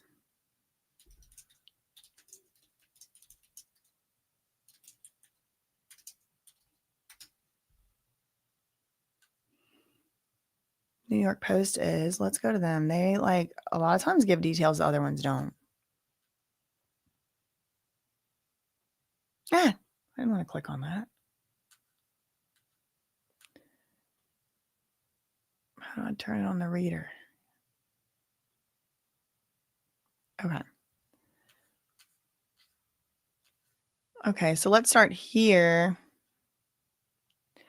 This is before the lunch break, NewYorkPost.com, just because they're like a tabloid, kind of like a TMZ style thing. And I feel like they'll be saying some details that maybe Washington Post can't put out. Mysterious famous rapper described at Diddy trial had crush on Jane. The mysterious famous rapper with whom Jane once attended a wild party, told her he had a crush on her and wanted to blank her, according to her testimony. Jane said January last year, Las Vegas party that the unidentified rapper hosted this party for his girlfriend, wife, spouse, partner, whatever. And he said, quote, "I've always had a crush on you." He also said, "I've always wanted to blank you," she recounted for jurors. Jane also said that at one point during the X-rated party, she flashed her chest. Mysterious famous rapper described. Iconic mystery rapper was doing similar sexual things as Diddy. Watched escort have relations at party. Diddy's influencer ex-girlfriend testified she spoke to a mystery rapper about the wild sexual lifestyle he was into. Jane said the unidentified rap icon and his girlfriend were doing kind of similar things to Diddy sexually. See? Kind of similar things. Jane, at one point during the party, brought up another escort that she and Diddy regularly hired. This was Sly. This is the one that like extorted or blackmailed or whatever, allegedly, according to Jane's testimony. Quote, "They were asking if I knew anyone within the lifestyle. They were saying that they were looking for someone, if I would recommend someone. They were looking for someone and they wanted someone recommended. At the party," Jane testified, she witnessed the rapper and the girlfriend watching another escort, Antoine, have relations with a woman. So if nobody would have known this was an escort, who would have known they were getting paid? It was that there was another person there, Jane. Jane and Diddy had hired Antoine to participate in freak-offs with them on multiple occasions. She previously testified she spoke with Antoine at the party. He mentioned to her, they talked at the party and then they texted about it. He mentioned to her He had an ongoing relationship with the unnamed rapper and his girlfriend, and that he traveled around with them. Okay. This is New York Post.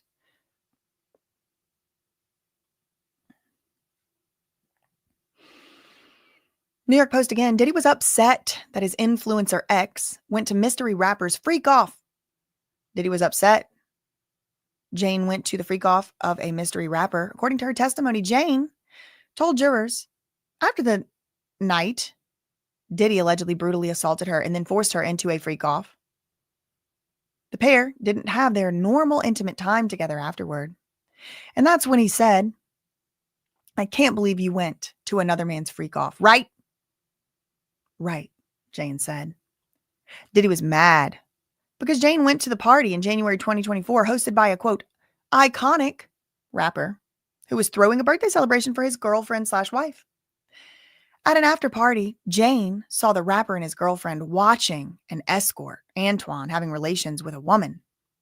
Jane alleges Diddy beat her in June 2024 and then forced her to have relations with the same male statute, Antoine.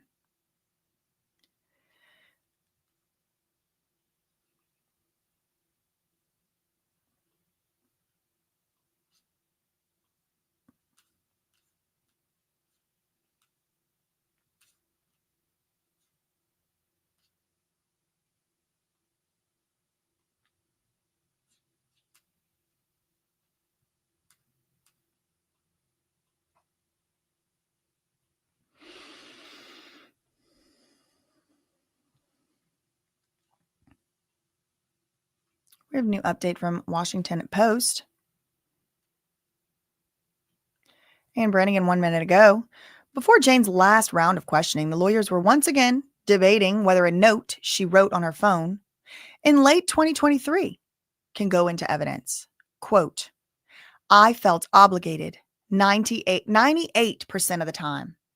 She wrote in reference to her freak-offs, hotel nights with Diddy and other men. The defense has argued that the evidence is not admissible. Prosecutor Maureen Comey, on the other hand, contends that the note has extraordinary probative value and is necessary to counter the defense's suggestion during Jane's testimony that she was trying to shade her testimony to please the prosecution. The judge is going to go on a break and then make his ruling on it.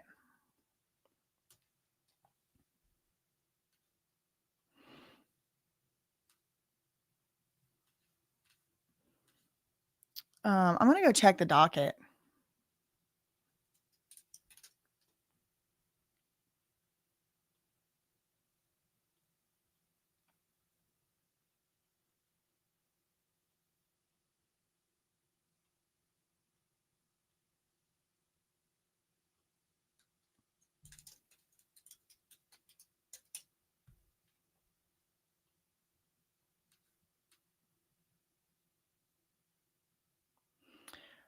What is this?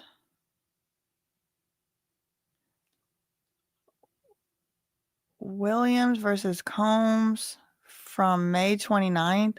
There's a lawsuit from June 4th against Diddy in the Southern District, a civil suit against Jay-Z. Beyonce. This might be one of those, usual ones we're used to seeing with the written.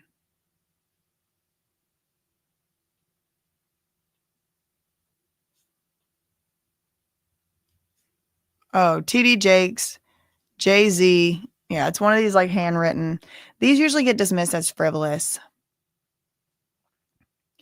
Mixed our DNA. We don't have the same blood type. Remove my flesh. See, this is what I mean. Remove my fatty cell in the places, and now I'm itching too bad. They are astral spying on me, sitting in our bodies, violating our privacy rights. There's so many. This is one of the things. There's so many lawsuits like this. And I do see why they get dismissed, because it's like, what do you even, okay, let's say it's true. What's a court supposed to do about it? I don't know. Is this a crime? What'd she say? Sitting in our bodies, violating privacy rights? I mean, is sitting in someone's body by astral spying a crime? I don't know. Even if it's true. So it's like, what's the court going to do about it? And then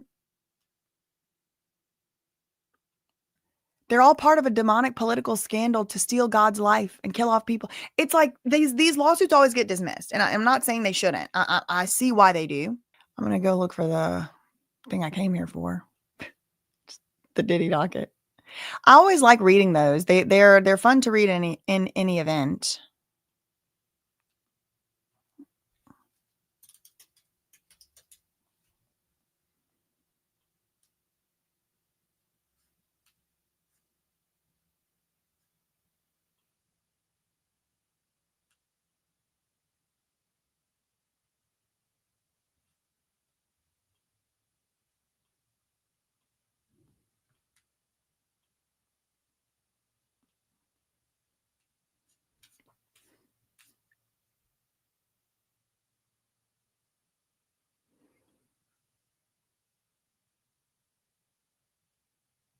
Okay, let's see what this is. We have a new filing on the docket. It's an order by the judge about evidence.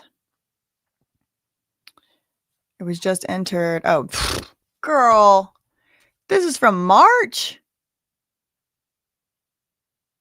Why is this just coming out in March? It just hit the docket today. Diddy challenges blank, arguing that communications blank are privileged. The court has reviewed the parties' arguments and authorities, as well as the communications at issue. For the reasons set forth in the filter team's reply brief, the court finds that the communications are not privileged. So Diddy was trying to keep out some communications. Now, I think it was Mims talking about this, and it's like something on a phone. Maybe it was Tisa talking about this. One woman was talking about there was something on a phone. There was a phone the feds didn't get. There was a phone that the feds didn't get in their original search of everything. When they then searched in September, so their original search was in March. When they then came back to search in September from the New York hotel, they found a phone. And in that phone, there are some communications. I'm doing my best. It's third, fourth hand information. It's rumors. This is what I heard. This could be what it is. Could be something else. It's the only thing I heard. The communications, this is what we're talking about. This is the issue. The communications, the text, the actual words that were said. The prosecutors want to show it to the jury, but the Diddy's team, you could tell they tried really hard to keep it out. Corporate privilege, Covell. This is a standard based on stare decisis, case law precedent, whatever. And also this other thing. So they tried 3 different ways, common interest rule, to keep it out. The judge said none of that text message is privileged under any of that. So it's coming in. It's admitted. So maybe that's why it's coming now. Maybe that's why the order this was ordered in March, but maybe now they're making it public. I don't know. I don't know why this is only just now being filed. Maybe it was filed. I don't know. It's an order. However, I've heard like speculation from people in court that were in court that this relates, and it's coming out now because it relates to what is about to come up on soon in questioning. There's text messages between Diddy and somebody else. I think it might be KK. It's somebody else, an assistant. Maybe it's what's his name? Jonathan. Maybe it's Jonathan. I don't know who. But there's text messages where Diddy's like, I found the phone. I found the device. Or maybe it's like, give me Teeny's number. Diddy to Christina Karam. Give me Teeny's number. Give me Teeny Garagos's number. I think that's the communications. And Diddy was like, no, because it's there's so much stuff being argued. This could be a different evidence because there's so many phones, there's so many messages, but in any event, that was one thing getting argued over. This is like something that Diddy tried to keep secret for 3 reasons: the corporate privilege rule, the common interest rule, and the Covell principle. The corporate privilege rule means that it must be some type of text messages between him and an employee. Or email or something. Communication. Could be a voice note. But the judge just put that order up now. Jane returns to the stand after a break. The judge is back on the bench. Jane is back on the stand. The prosecution is getting ready to start their redirect, which is supposed to last about a half hour.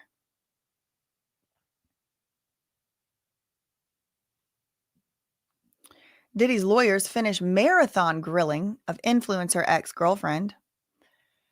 She finished her 3-day-long cross-examination. Now, prosecutor Maureen Comey has begun her redirect. Jane is expected to conclude her testimony today.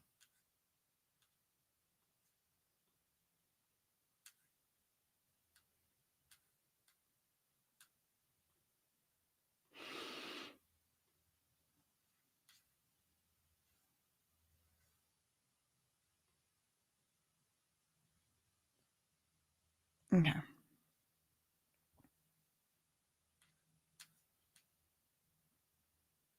They're back 10 minutes ago. Inner City Press. The jury wasn't back yet. The judge is still deciding. Okay, so 10 minutes ago, we're getting some judge talking to each side. The judge said to the defense lawyers, he said, "Defense, in what way did Jane's lawsuit constitute the type of influence as in the Tome case?" It's because she could still file a lawsuit.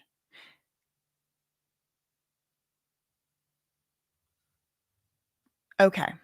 The judge decides the government may not bring forward the evidence they wanted to bring forward. The application to admit the exhibit we have been discussing is denied. The government has not brought forward any authority on this.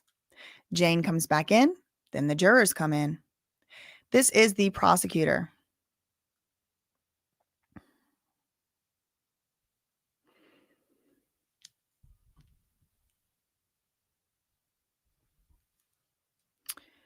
Okay, Maureen Comey says, let's go to Exhibit G-101, pages 6 and 7. Pull those up. Can we zoom that in? What did Diddy write to Paul?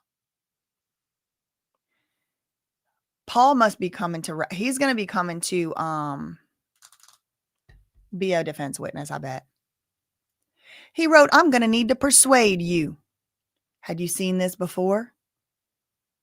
No. So Jane is getting surprised with some text messages right here. Had you seen this before? Before what?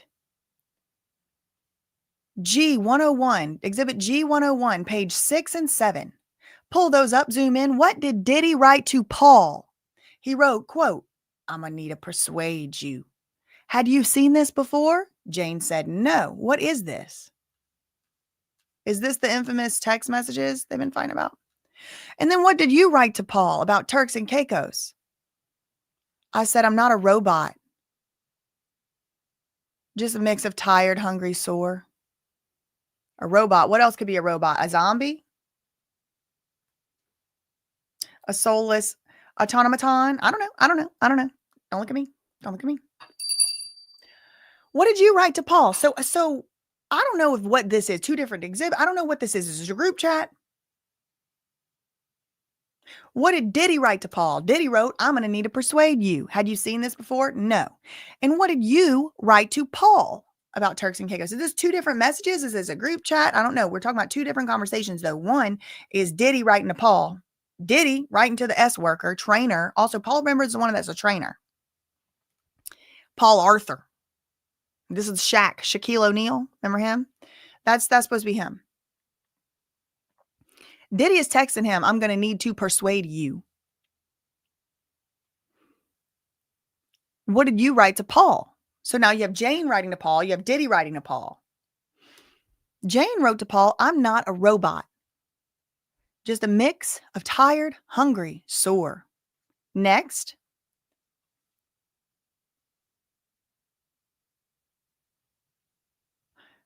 What did you write next? Jane said, to insult me about the bracelet, to make me perform. It crushed me. What else did you write?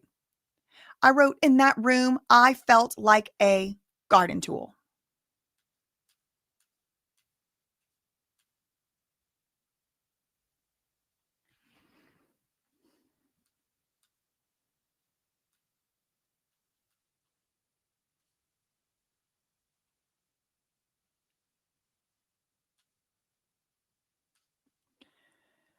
Refreshing the other sources while we wait for new tweets from Inner City Press. We do have another update. This comes from Washington Post and Brannigan. Judge has denied the government's bid to submit into evidence a note that Jane wrote in late 2023 saying she felt obligated 98% of the time.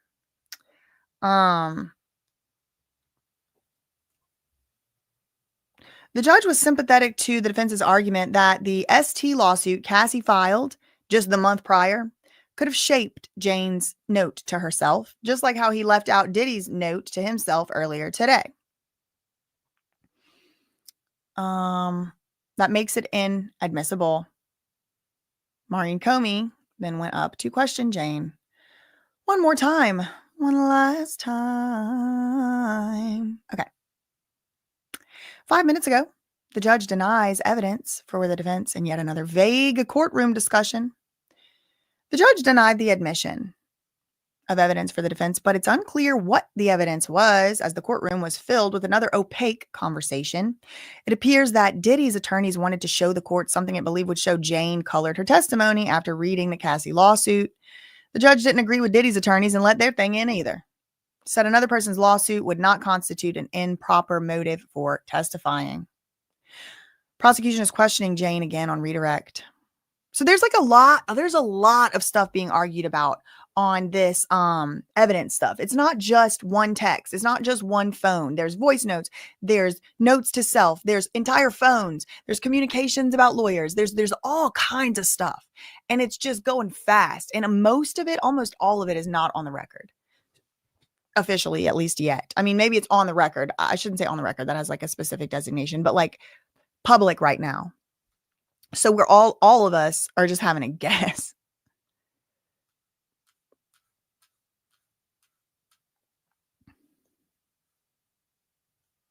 Okay.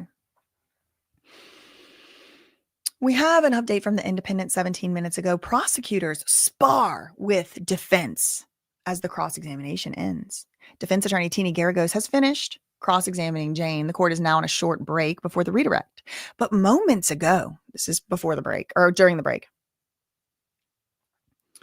Moments ago, prosecutors argued that Tina Garagos has been suggesting that Jane is shaping her narrative to please the prosecution.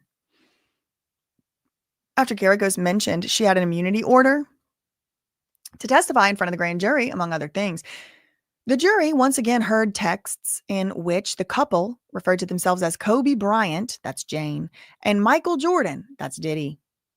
When asked why they would call themselves that, Jane said, because I'm the best and because he's the best. Ooh, okay.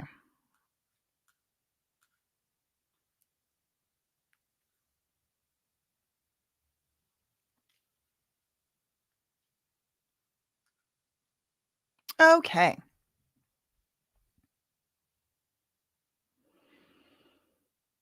So 5 minutes ago is where we left off with Inner City Press. What did you write to Paul about Turks and Caicos? Jane said, I wrote, I'm not a robot. A mix of tired, hungry, sore. Okay, what about the next text message? Oh, to insult me about the bracelet, to make me perform. It crushed me. What else did you write? Jane said that in that room, I felt like a garden tool. If you know what I mean, you can read it yourself. The prosecutor, the feds, they're on redirect now. They said, then what? Jane said, then I brought up the love contract. He's so good to shower me with affection, with violating exploitation in between. I could compartmentalize the bad stuff. In May of 2021, did you ask for a protection? Yes, but Diddy resisted. Then I just gave in, so we didn't have the protection. What about the next time? He mocked him. I don't know who mocked who. I don't know who they're talking about right here. He mocked him. Maybe Paul mocked Diddy. Did Diddy let you use a protection that time? Yes. Right. So Diddy was mocking them. Okay. Yes. Did you ever want to have relations with Sly/Cabral? No. Did you ever fake a rouse finish with entertainers? Oh, yes. I was putting on a show for Diddy.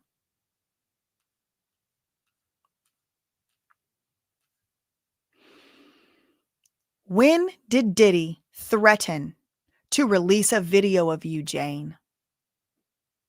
December 2023. And I called KK about it. All right. Diddy's substance use. How did you send cues to Diddy that you were tired? I would make little faces, kind of sighs. How did Diddy respond? He told me to push through. He told me, one more round. One more round. My God. This is terrible. Just sick. When did Diddy threaten to release a video of you? December 2023, a month after Cassie's lawsuit. Less than a minute ago, Diddy asked Entertainer to persuade Jane. Oh, we're getting more context on that persuade thing. Okay, so what it was a text message from Diddy to, not Sly, Paul, his employee, Paul. A text message to Paul from Diddy to persuade Jane. And Jane is saying, I'm not a robot. Okay, so what we're looking at, it was two different conversations. Paul was running back and forth. He was packing tails. He was with Jane, texting Jane, hey, I'm persuading you. Diddy wanted me to persuade you. She said, I'm not a robot. I'm tired. I'm sore. I'm not in the mood. I want to do that. Assistant U.S. Attorney Marion Comey referenced messages between Jane and Diddy from June 2022. Quote, I know what you want, baby, but I'm not really in the mood for that part. Jane texted him, and then she said, don't want to make you mad. The prosecution is coming back around, slamming back around with their moment. I know what you want from me, Diddy, but I don't want to make you mad. Jane testified she had been hinting. Jane testified he, meaning Diddy, had been hinting that he wanted an intimate night, but she didn't want to make him upset.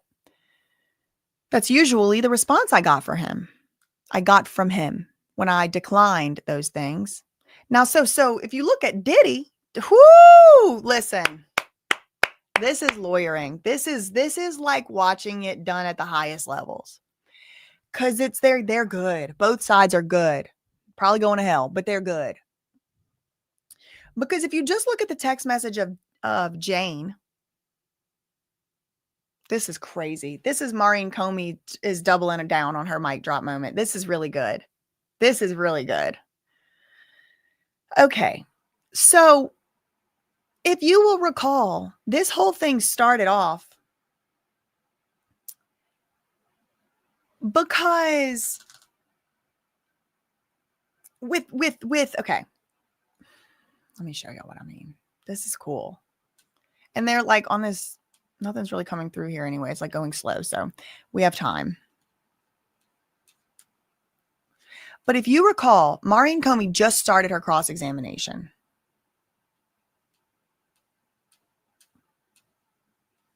Hold on. They went on a break 35 minutes ago. They argued about some evidence stuff. The jury comes back in. Boom, exhibit up on screen. Maybe for the gallery, maybe not. Can you please pull up Exhibit 101, page 6 and 7? Can we zoom in? What did Diddy write to Paul? He wrote, I'm going to need to persuade you. Had you seen this before? It is a text message between Diddy and Paul. Jane never saw before something. No. And then you and Paul are talking at the same time, right? About Turks and Caicos? Yeah. And I told him, I'm not a robot. I'm tired. I'm hungry. I'm sore. What about the next text message? That was to insult me about the bracelet, to make me perform. It crushed me. What else did you write? That in that room, I felt like a garden tool. Then what? The love contract, I brought it up. He showered me with that affection. Oh, yeah, you're so good. You were so good to me. Yeah, you're so good to shower me with affection, with violating me, exploiting me in between. I said I could compartmentalize the bad stuff. In May 2021, I did ask for the guy to wear protection. Diddy resisted, and then I gave in. So I might have done it with no protection that day, but it was because Diddy resisted and I gave in. The next time, Diddy mocked the person, but he did let us use one. Did you ever want to have relations with Cabral? No. Did you ever fake it with people? Yes. I was putting on a show. When did Diddy threaten to release a video of you? December 2023. I called KK. We have a new tweet. So I'll just do the rest of this one. Okay. How did you send cues? You were tired. I would make little faces, sigh. How did Diddy respond to that? He said, push through, finish strong. One more round. 54 seconds ago, how did you try to avoid setting up hotel night? Jane said, I would try to navigate the night into something else. How many times did you have hotel nights at 200 Mapleton? That is LA. Once. 2-Star Island? 3 times. 1-Star Island? 1 or 2 times. So those places were used as freak off locations is what's being, testified to. All 3 houses. That wraps them into RICO.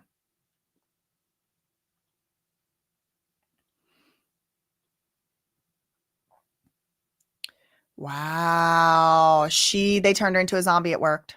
The zombification was complete. Look.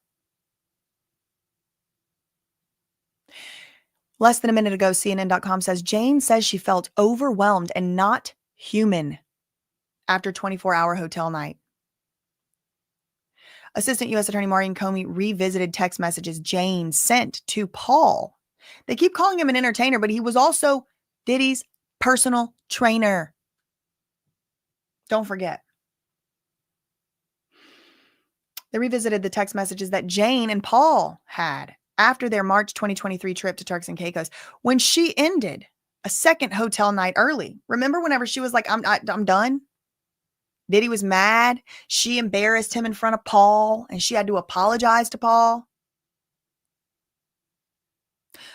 Earlier, so they had already been with him for 24 hours, and she ended it early. So she ended it early, but it was already going on for 24 hours. She told Paul in those text messages that Diddy didn't make her feel like a human being. She also wrote, it had been 24 hours with no breaks for me. And at first I was going with the flow for the second link up, but I had warned him. I just felt overwhelmed to overperform for a moment I've never done before. So this is, again, we're getting hints that she allowed Paul to go further with her than before. I don't know if this is that same or a different incident, but all I can do is read between the lines. She wrote, this is what Jane wrote to Paul, to the entertainer. It had been 24 hours with no breaks for me. At first I was going with the flow for the second link up, but I had warned Diddy. I just felt overwhelmed to perform for a moment I've never done before. I'm not a robot. Just a mix of tired, hungry, sleepy, sore. Maureen Comey asked why Jane sent Diddy affectionate messages after the Turks trip if it was so disappointing. She testified there was a confusing cycle of Diddy showering her with love and affection, with all the sexual exploitation in between. Quote, I was just able to compartmentalize all the bad stuff. All the loving messages are just me focusing on all the good parts of us.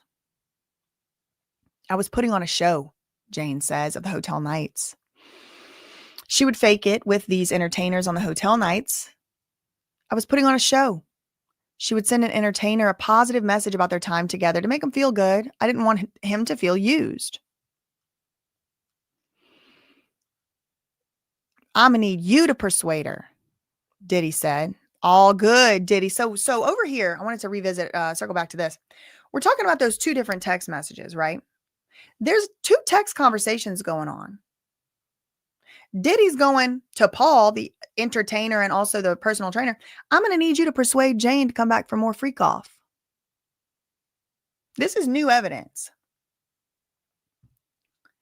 Meanwhile, Jane is having her own conversation with Paul, saying, I'm not a robot. I'm tired. I'm sore. I was hungry. I've been going 24 hours with no break.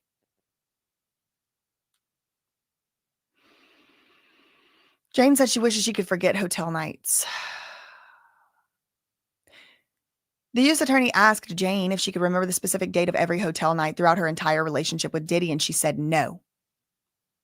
Then Maureen Comey said, ask Jane if she wanted to remember every single hotel night with Diddy. Jane said, quote, I wish I could forget them. I wish I could forget those nights. 15 minutes ago, Anne Brannigan, Washington Post, a literal temperature check. Defense attorney Nicole Westmoreland donned a scarf or a shawl around her neck. In recent days, she entered the courtroom wearing a puffer jacket. The chilly temperature of the courtroom has been noted before, and the judge has said he would try to address it. I would hazard to guess it hasn't been fixed. Two new updates at NBC. Jane testifies nonstop performances took their toll physically. The constant need to have relations for Diddy's entertainment made Jane sore, tired, exhausted, overwhelmed, she said. I felt like a garden tool. I'm not a trained actress, she said. Which, even for a trained actress, if you're a trained actress, I mean, should they be going through that? No. She said, quote, what do you expect from a woman after 24 hours of substances and nonstop performance? Of course, I was exhausted, tired, sore, overwhelmed. She wishes she could forget hotel nights. The prosecutor asked her whether she wanted to remember every single one of those hotel nights, and she said no. She wishes she could forget them. 6 minutes ago, Diddy asked entertainer to persuade Jane to be intimate. Texts reveal in court. Diddy once asked an S worker who was also his employee to persuade Jane after she told him she wasn't in the mood. I know what you want, baby, but not really in the mood for that part. Don't want to make you mad. Diddy told Jane it was all good, but then he turned around and texted Paul. So is this Rico using his employee to persuade Jane? It's like these are his human Barbie dolls and he's just making them do stuff. That's what it kind of feels like. Both of them. Because he's pressuring Paul, Shaquille O'Neal, nicknamed Shaquille O'Neal, Paul, one of the trifecta. Diddy's texting Paul, hey, she's not in the mood. You got to persuade her. You do it. That's an interesting dynamic. I'm going to need you to persuade her, he wrote to Paul. Jane said she didn't know about these messages at the time.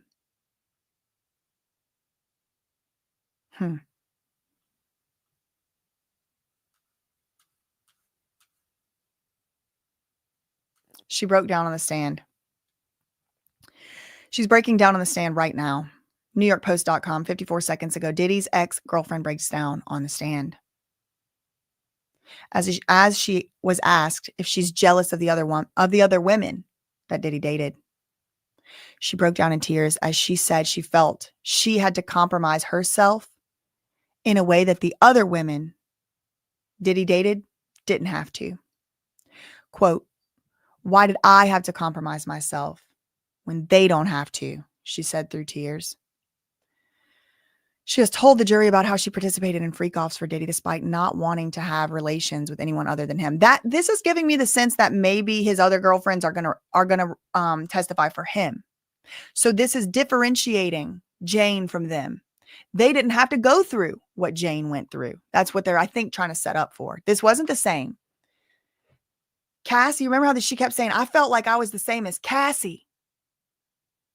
I felt like I had to do those things. It was word for word. And those are the two that have testified.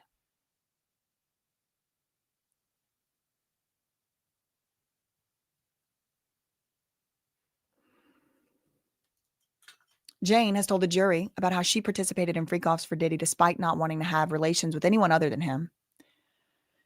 She also said that she repeatedly told him she didn't want to partake in these sessions with male escorts, but he kept pressuring her to do it anyway.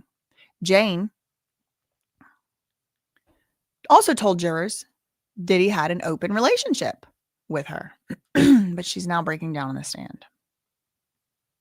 Update from CNN, quote, this is one minute ago, CNN.com. Why do I have to be degraded in order to be with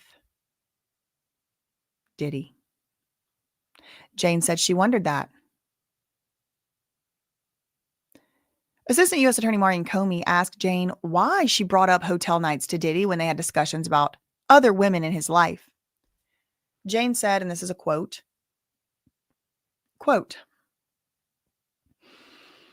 what I was trying to express every time I brought up women was, why?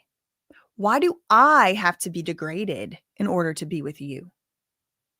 Jane said this and she became emotional as she said it. Quote, why do I have to break all my boundaries and compromise on myself, but they don't have to? And they can still experience you in the way I want to. She said through tears. NBC.com now reporting on the same thing. Jane breaks down in tears over pressure to sleep with other men. There was another emotional moment, NBCNews.com says, of testimony from Jane as she explained her jealousy of other women in Diddy's life, crying as she described the pressure to perform for him. She told the court she felt it was unfair. Other women in Diddy's life got more from their relationships with him. So are they setting up those other witnesses to be like, yeah, the ones that are coming through to testify for Diddy, they got more than Jane. He didn't treat them the same. I think that's what they're setting up and why it's coming up. They're really focusing on it and getting Jane to say it so it's on the jurors' minds and maybe the public. I don't know. Jane told the court she felt it was unfair that the other women in Diddy's life appeared to get more from their relationships with him than she was. And this was despite the pressure that she felt to sleep with other men. She brought up hotels and hotel nights with Diddy because she was frustrated at being forced to compromise herself and the treatment she got from him. She testified.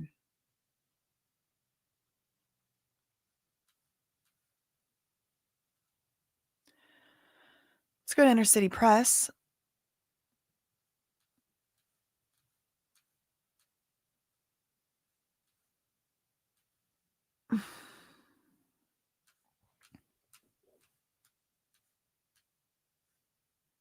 Okay. And this is, I think these questions right here are looping in the properties as assets that were used in furtherance of the conspiracy so they can repossess Diddy's like $500 million worth of houses or whatever. Because look, how many freak-offs did you have a hotel night at 200 South Mapleton? 1. Did you have freak-offs at 2-Star Island? Yep. What about 1-Star Island? Yep.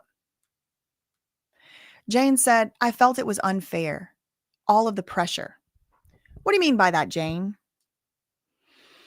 Those nights with other men. Sobs. She's sobbing. I was asking, why do I have to break my boundaries?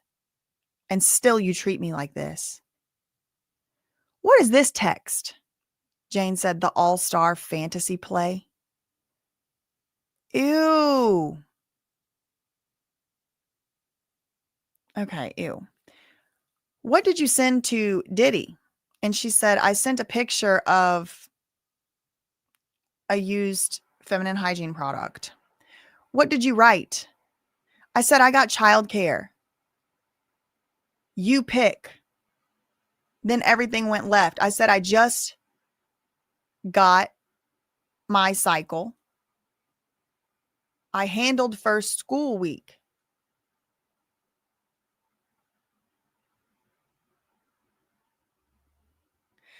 Well, how are they just going to drop this on us? Like, this looks like he's excited to do the FO while she is having her cycle. She's like, oh, I already did the first school week. So the child's father can do the second week. You pick. Everything went left. I said, I just got my, you know what? I need more context. I don't know what this means. I need more context. Okay, next question. In 2023, did you become more vocal about wanting to stop hotel nights? Yes. In 2023, I did. Same year Cassie's lawsuit was filed, but before, I had to maintain my livelihood. My partner was in charge now. Okay, and by the time you had the sobriety party where you threw up because you didn't take substances that night, how many times had Diddy threatened your rent? Jane said many times. And that time, after you threw up, what did Diddy do? He told me to go back out there and have relations with another man. Was he affectionate with you when Anton was in your home? No. Sean was evil. This is sick. And when did Sean P. Diddy Puff Daddy Combs say, what did he say? What did he say when he gave you the EX pill? He said, you're not going to ruin my night. Go blank some blank. Go blank him. How long before that had he put you in a chokehold? Objection, Your Honor. Sustained. Can't ask how long before that did he put you in a chokehold. I don't know why. I don't know what the ruling was.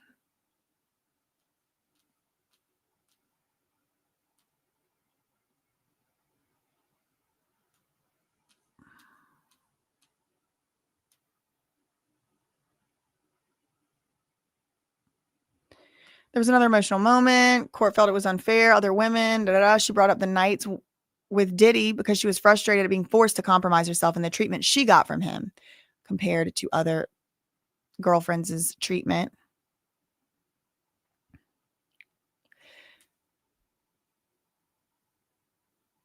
Okay. Judge blocks prosecutor's request to include 2023 note from Jane. Jane wrote in the late 2023 note that she felt obligated 98% of the time to have hotel nights with Diddy. The defense argued the note was written after. So Diddy's lawyers argued, no, you can't include this note because it was written after Cassie's lawsuit. And she was maybe trying to create evidence that, that wasn't true. The judge did agree with the Diddy's side on that one.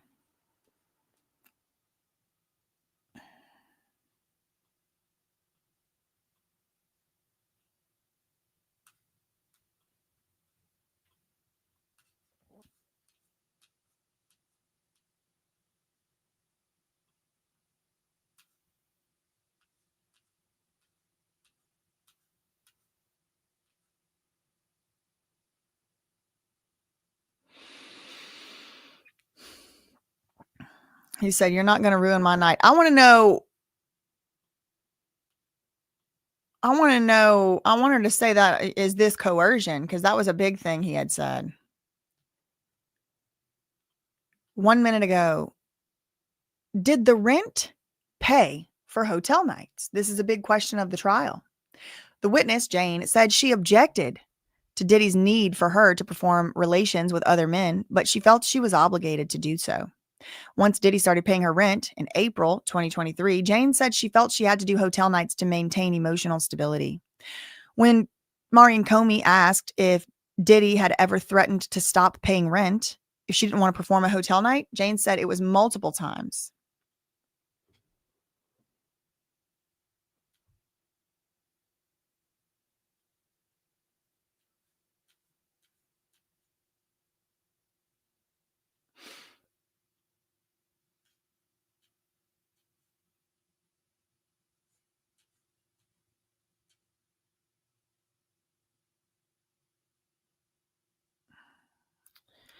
Are they at a sidebar? What are they doing?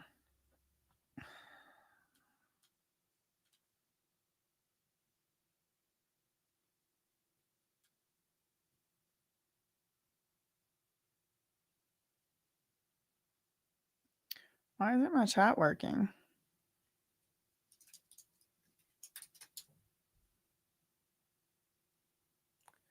Oh, did someone turn the chat off?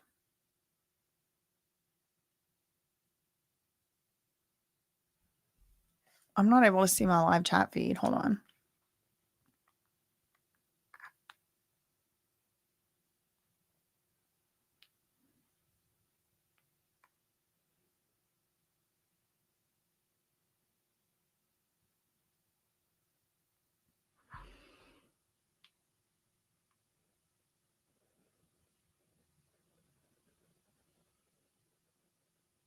Okay, so I can see it on here. No, I can see all of my phone app, like when I'm logged into my phone. But for some reason, like on StreamYard, it's like stopped. I'll set it up right here, I guess.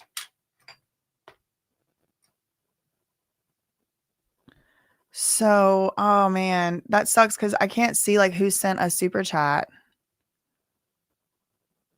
Okay, I'm gonna try to go out of the studio and come back in. Hopefully it doesn't hopefully nothing crazy happens and it doesn't end the stream, but I want to be able to see y'all's stuff. No. It's like, are you sure you want to? I don't know what to do.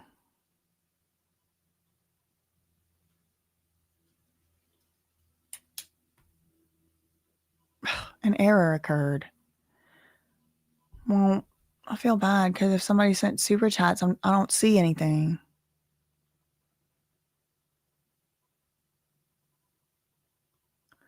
Okay, what about now? No, it just says an error occurred.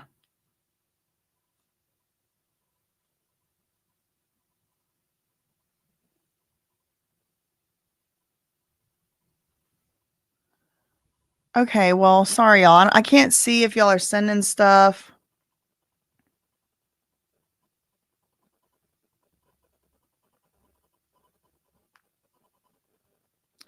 Yeah, maybe best not to do anything.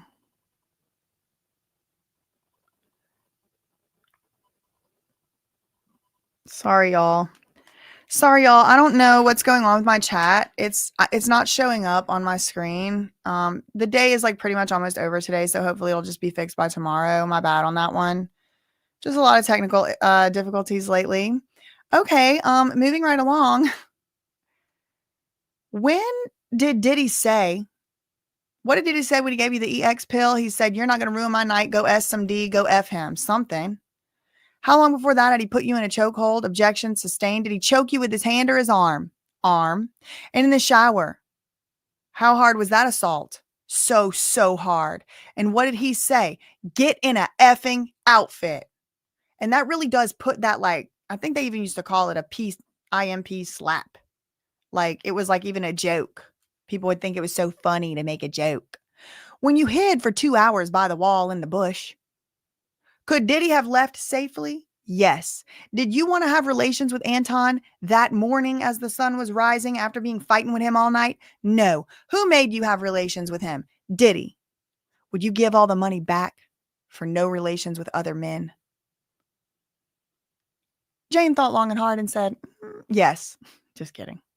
I shouldn't kid like that, but it does seem like the money did grease the wheel for her, and she admits it made her go along with it more. She admits it. She admits it.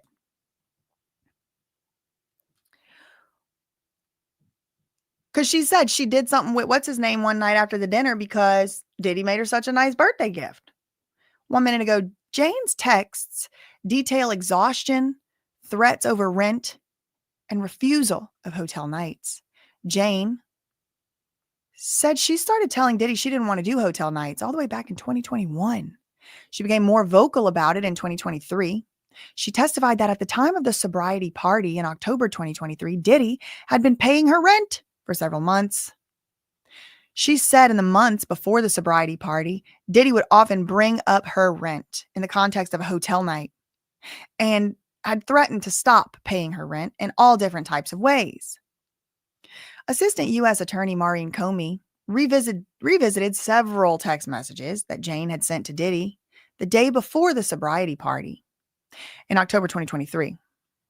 Some of the messages said, I don't want to be mistreated. I don't feel like performing loveless, cold sex. I'm not a corn star. I'm not an animal. I need a break. I don't want to do anything. I've hit a wall. It's been 3 years of me having to F strangers. I'm tired. S is sacred to me. And I can't be used like this anymore. I just wanted to make you happy, but it's creating a war inside me. I need a break. I can't be in another hotel room doing substances and performing exhausted sex for days. One new update from Washington Post 4 minutes ago. Questioning is moving very quickly as we approach the end of the trial day. We'll have details soon. So Anne Brannigan is like, girl, hold your horses. We're going to do a recap, but they flying. So we'll don't worry. We coming with it. One new update from CNN. Less than a minute ago, Jane describes Diddy's demeanor as evil on the night of the altercation.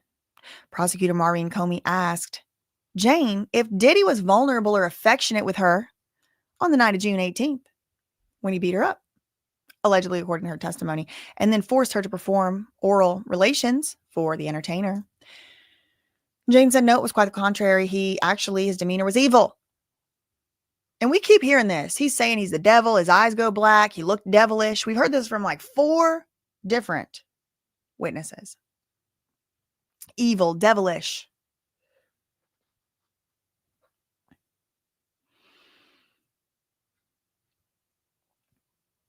Jane testified earlier that he was vulnerable with her during some hotel nights.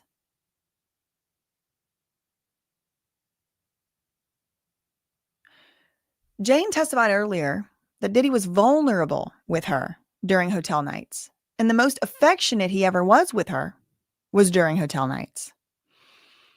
Maureen Comey asked Jane about her injuries from that altercation. And Jane recounted that she had a black eye forming. She had a bruise on her leg and 3 golf ball-sized welts on her head. Maureen Comey then asked, how do you compare in strength to Diddy? Jane said, I don't.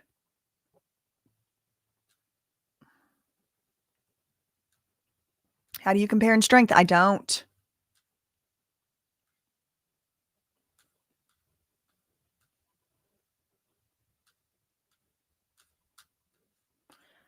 Okay, we got a new tweet from Inner City Press.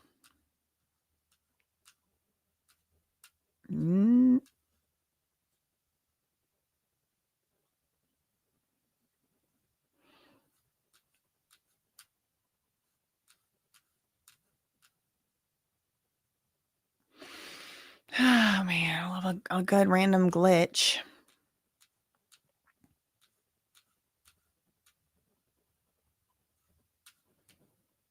My God, come on. Okay. Who made you have relations with Anton that night? Diddy. Would you give all the money back if you could for no sex with other men? Yes. Why are you here? I got a subpoena. And I'm here. No further questions. Recross? Yeah. Diddy's lawyer says, Jane, did you drive to pick up Anton at that front gate? Yes.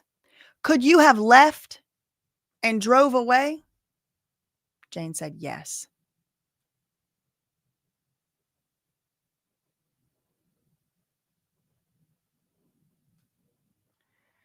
Note, the question just above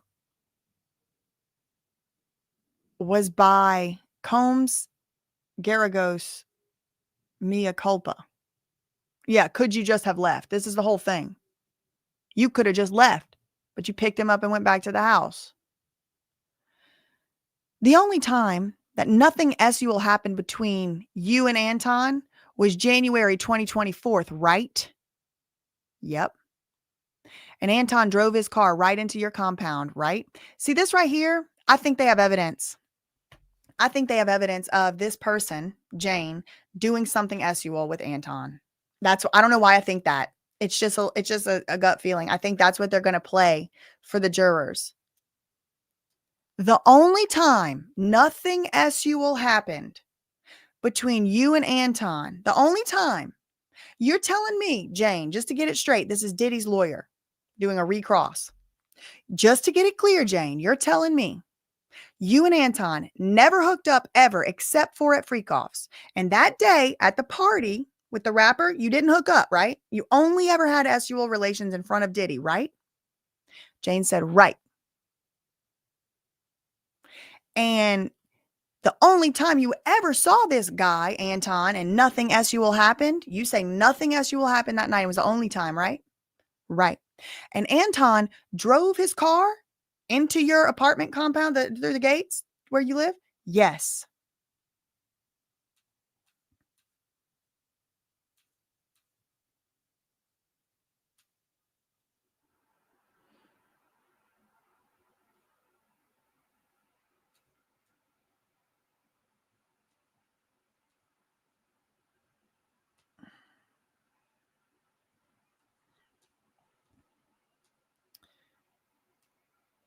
Refreshing the other sources.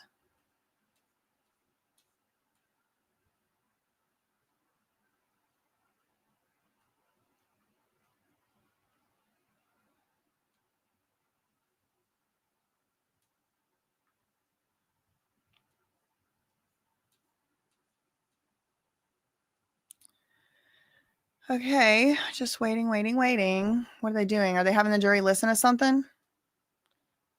Okay, so this is Teeny Garagos doing the recross.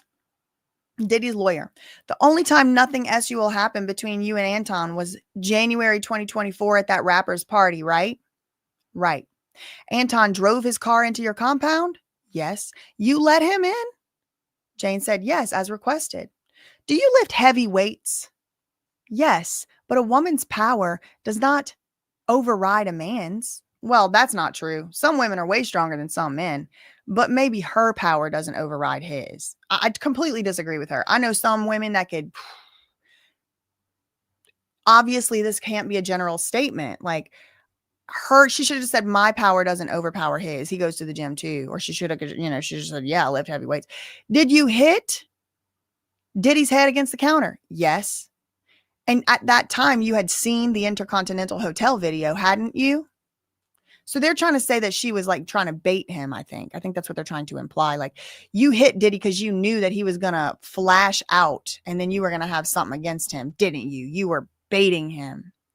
Jane said she had no choice but to testify. This is NBC News 2 minutes ago. The witness says she is not getting paid. She has no choice but to testify.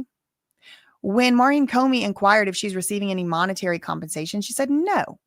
And when asked her motive to take the stand, Jane said it was because she was subpoenaed. Earlier in the day, the defense had argued Jane's testimony was tainted because she could make money on a lawsuit if she wants to file one in the future.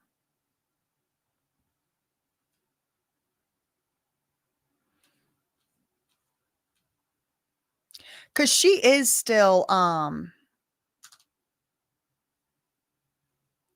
within statute of limitations time frame. So she could sue him in a civil suit.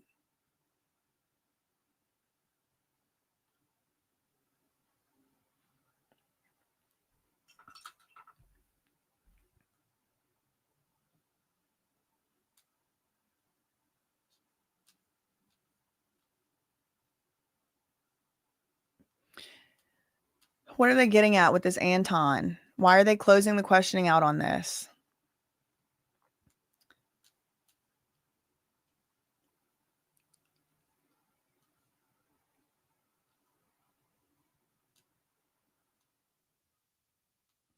Like, here's Teeny Garagos's recross so far.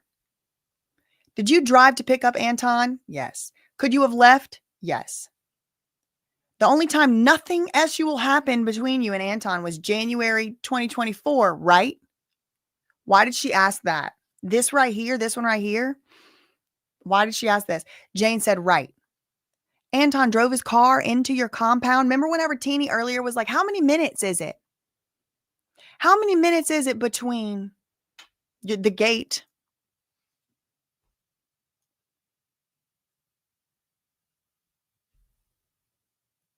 and your house? And she was like a half a mile or whatever.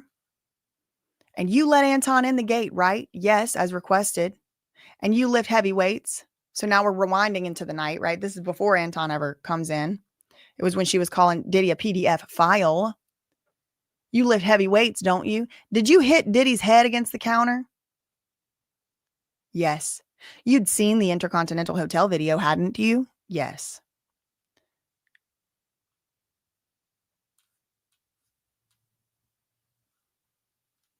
Did you refer Cabral to another rapper? Remember the stuff I said I think Diddy's mad about?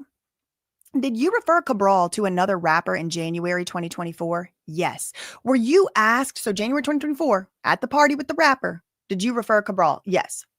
And you were asked if you would give up money to not have had relations with these men, but you wouldn't give up your home? My child and I lived there. Live there. It's hard. What would you do if your son's at home, crying out his out on the bedroom floor because he's hungry? And the only way to feed him enough, sleep with a man for a little bit of money and his daddy gone. It's not funny, y'all. I do this so I don't it really disgusts me that I believe in my heart of hearts, regardless if this is a believable witness, regardless if you like her or not, regardless if you agree with her lifestyle choices, regardless of anything that you think. I truly believe in my heart of hearts. Diddy knew. He knew the persuasive power that he had over people, women, men, and for many reasons, not just the freak offs. I think he knew that he had a certain power of persuasion over people. And I think he did know what he was doing when he was threatening with the rent this and the rent that. I don't want to pay somebody's rent I ain't seeing. But seeing means you have to do S work. That's what I believe in my heart of hearts. In my heart of hearts. That is what I believe. Diddy knew the power that he had. Diddy's lawyer says, and don't you get $5,000 a month in child support? Yes. And your child's father is a very rich man, right? Yes. And didn't Diddy over 3 years, wire you $150,000? Jane said, is that all the 3 years of mine are worth? She's like, I'm not letting you do all of this, Teeny. You're not about to do all of this to me, girl. No. Pick on somebody else. Because she was doing yes, no. But it's like, to what extent? To what degree? 5 minutes ago, CNN.com said Jane testifies she has no financial stake in the trial. Assistant U.S. Attorney Maureen Comey returned to cross-examination. No, it's called redirect. When defense attorney Teeny Garagos, she returned to the cross-examination. Okay, so the assistant U.S. attorney brought up something from Teeny's cross-examination, where Teeny pointed out there weren't visible marks on Jane's neck in the videos taken days after the June 18th incident. Jane used her arm to show the jury how Diddy put her in a chokehold with his arm around her neck, not his fingers. So it's like that. That's not going to leave marks. The assistant U.S. attorney repeatedly asked Jane if Diddy could have left safely at various points during the night, such as when she locked herself in different rooms, he could have left. When she was curled up in a ball in the yard, he could have left safely. Each time, Jane responded, yes. Maureen Comey asked if Jane would give back all the money and gifts she received from Diddy if it meant she never had to have relations with another man during their relationship, and she said yes. When asked, Jane said she has no financial stake in the outcome of the trial, and she is not expecting to receive any compensation for her testimony. Then the prosecutor, asked Jane why she was testifying at the trial, and she said, because I was subpoenaed and I'm here. Redirect is over. Garagos then went on to begin her questioning. We have another new update from CNN less than a minute ago. Teeny Garagos, that's Diddy's lawyers, presses Jane about details after that June 2024 altercation. On the recross, Teeny Garagos asked Jane a series of questions about the night of June 18th, 2024. The night Jane has testified she was in an extensive altercation with Diddy at Jane's rented LA home. Teeny Garagos confirmed with Jane that she knew that the entertainer Antoine.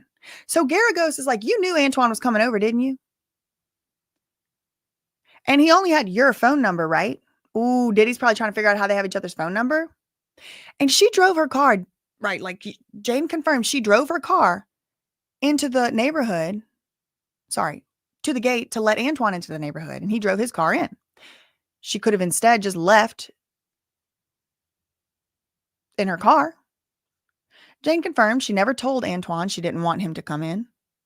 And she never told Antoine she didn't want to engage in sexual activities with him. When asked, Jane also confirmed that she knew. So at the time of that, when she got into it with Diddy that night, the Antoine, the all that, she already knew Diddy was subject of a federal investigation, and she already had a criminal lawyer. And oh, mic drop. Didn't you already know at that point that Diddy was subject to a federal criminal investigation? Yes. And at that point, didn't you yourself also have a criminal lawyer hired? Jane said yes. But if you remember, it's because Diddy hired the lawyer for her. Okay, here we go. 4 minutes ago, Washington Post Anne Brannigan, Assistant U.S. Attorney Maureen Comey gave a hammering and rapid redirect in one of the most intense exchanges of the trial so far. Whoa, give me the details, Anne. Maureen Comey brought up a June 2022 exchange where Jane, because remember this one right here, questioning is moving very quickly. We'll give you details soon. So here's some of those details. Hammering and rapid redirect in one of the most intense exchanges of the trial. Comey brought up a June 2022 exchange where Jane told Diddy she wasn't really in the mood for a freak off and then added, "Don't want to make you mad." Jane said it was typical for him to get upset in these circumstances. Comey then showed Jane an exchange she had never seen before. She had never seen it before. Text messages between Paul and Diddy. Jane trusted Paul more than the others. Quote, Diddy said to Paul, quote, "I'm going to need you to persuade her. If she hears from you, we in." They're charging Paul as a co-conspirator. I feel it. They tried to flip Paul and couldn't, and now they're going to charge him as a co-conspirator. That's what I think. Just a suggestion. Just a prediction. Just a guess. I don't know. I can't know the future. Defense, 2 minutes ago, NBC News. Defense asks Jane if she was willing to give up her home. Now, I do think I got to give it to Teeny. It's a good question. Teeny's like, wait, hold on. How does that logic make sense? Didn't you just sit here for 6 days telling everybody in this courtroom the reason that you didn't say no had a lot to do with that rent payment because your home was getting paid for? It is money. $10,000. You were getting $10,000 rent. This is Teeny. I'm being Teeny. Teeny's like, you were getting all this money. You just spent 6 days telling everybody you didn't want to say no, in part because of this rent stuff, right? Your home. So now you're sitting up here at the end of this whole thing and you're telling everybody with a straight face you would give all the money back. You would give all the money back. You'd give all that back. Okay, but you literally said you wouldn't. You've been saying you wouldn't. You kept that home. But then Jane kind of rebuts. She's like, it's different because me and my child live there. It's different. But I see Teeny's point. I got to say I do see her point. She returned to question Jane once again, asking her about prior questions she had been asked about if she was willing to give up everything to stop doing hotel nights. Tina Garrigo asked Jane if she was willing to give up her home, which she lives in with her child and was paid for by Diddy. Jane responded it was a hard question for her. The defense attorney then pointed to Jane's financial capabilities, including $150,000 from Diddy that he wired her over 3 years, and sometimes $10,000 a month. It's always this 10,000 number again, too, y'all. And remember, she got $9,000 from Bear. I just can't help but recognize that 10% of 10,000 would be 1,000. So 10,000 minus 1,000, which is 10%. Figure out what you think that might be. And then we 9,000. Now, Jane says she didn't do nothing for that 9,000. It's just free. Just a gift from a friend, Bear. Bear. Somebody said, I'm not degrading myself over Bear. Or my friend, who's the rapper. Diddy said that. I don't know if y'all are following or not. Maybe you're not. I don't know. But she gets up to $10,000 a month on her OF content. Does she? What an interesting number. What An interesting number. Okay. I'm getting an update from New York Post. Just to let y'all know, my live chat is not working. I cannot see anything that y'all have said for probably at least the past hour, maybe 2. I haven't seen anything y'all have said. The last thing I see was from over an hour ago. Yeah, it just stopped. So I can't see anything y'all are saying on the live chat. Sorry. Here's how much Diddy's influencer girlfriend makes a month on her OF page. See what I mean about New York Post? They'll be posting stuff other people won't. Like in this way, right? Look at the title. Here's how much Diddy's influencer ex-girlfriend makes per month on her OnlyFans page. And I think this is also Diddy trying to put it out there. There's a whole system out here and everybody's doing it. Look into OnlyFans, everybody. Look into these numbers. I think this is what they're trying to do. I mean, some people might call it a truth bomb, a truth trickle, to sort of slowly start to expose how this stuff works. Jane says she regularly makes $10,000 a month on the platform. The best month ever was $50,000 in a month. Why did Bear send her $9,000? That's what I want to know.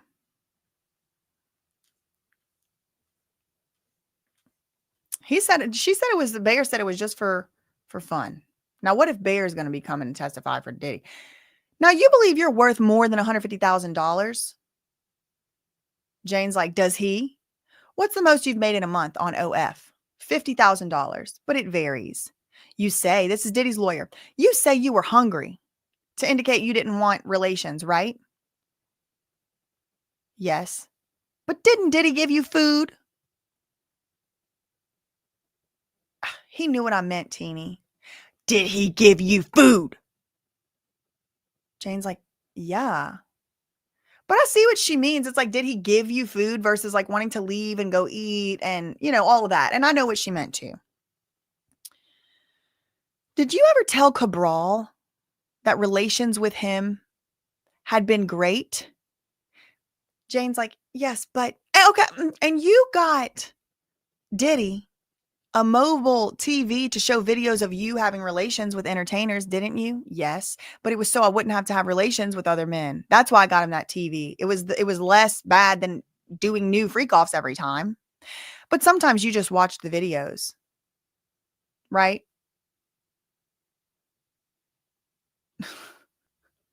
She hates Teeny.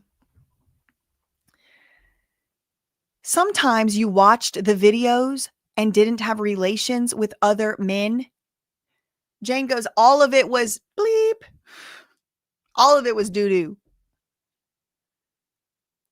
But she said a curse word on a stand. But did you? And the judge cuts Jane off and says, Jane, if you can, please just answer the questions. We don't need the all of it was blank. Okay, girl, please.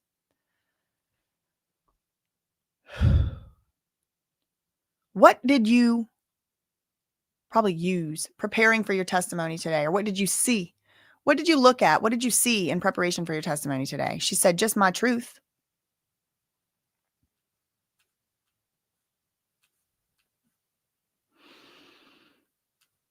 Okay, did you see records of times you did not have hotel nights? She's not answering the questions. Did you see records of times you didn't have hotel nights? Because now Teeny's trying to show that Jane lied on the stand. Because Jane said every night that she was with Diddy, pretty much every night was a hotel night. And it all felt like a hotel night because she was either watching these videos with him and having to perform with that and they would role play, or she was doing actual hotel nights that would last days and days. Then she might spend a few days with Diddy, but it just was recovering. So I don't think Jane said verbatim, like, I never once in my life saw Diddy without having a hotel night. She did say that happened periodically. She did say that. Were you prepared by the government by seeing records of times you didn't have relations with Diddy? Jane's like, lucky me, implying like, oh, there were times that I didn't have to do a freak off from time to time. Garagos is like, but there were such times. Jane said, thank God. The judge just now told her, can you please just answer the questions? And she's still doing the not answering the questions.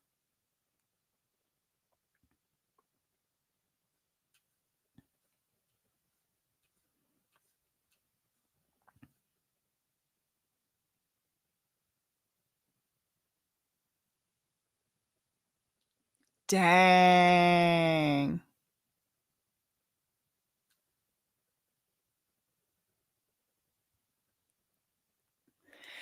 Okay, Teeny did the best she could. I think this was still a good witness, a compelling witness, and she proved a lot of the points of the prosecution's case, in my opinion. So Teeny goes, how did seeing what Diddy wrote to Paul make you feel? Jane said, how would it make you feel? Teeny said, please just answer my question. Jane said, now that I've seen Diddy's message to Paul, it makes me feel like probably I did have a hotel night that night. Teeny goes, last word in. So you're changing your testimony? She's like, no further questions. All right. So how did it make you feel seeing Diddy was talking with Paul about you having a freak off that night? She said, well, now that I've seen the messages, I probably did have a hotel night.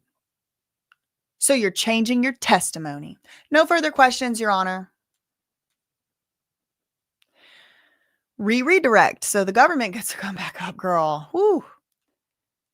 What violence had Diddy done to you before he asked you to pick up Anton? Objection.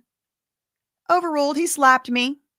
No further questions. So she's trying to, so Maureen Comey comes up and she's like, yeah, could she have driven out the gate? Could she have left? Could she, should she, would she? Maybe. But Diddy, you forgot Diddy had slapped her a lot, hit her, kicked her. She was under a lot of, like, where was she going to go? She was probably so exhausted. She probably wasn't even thinking straight.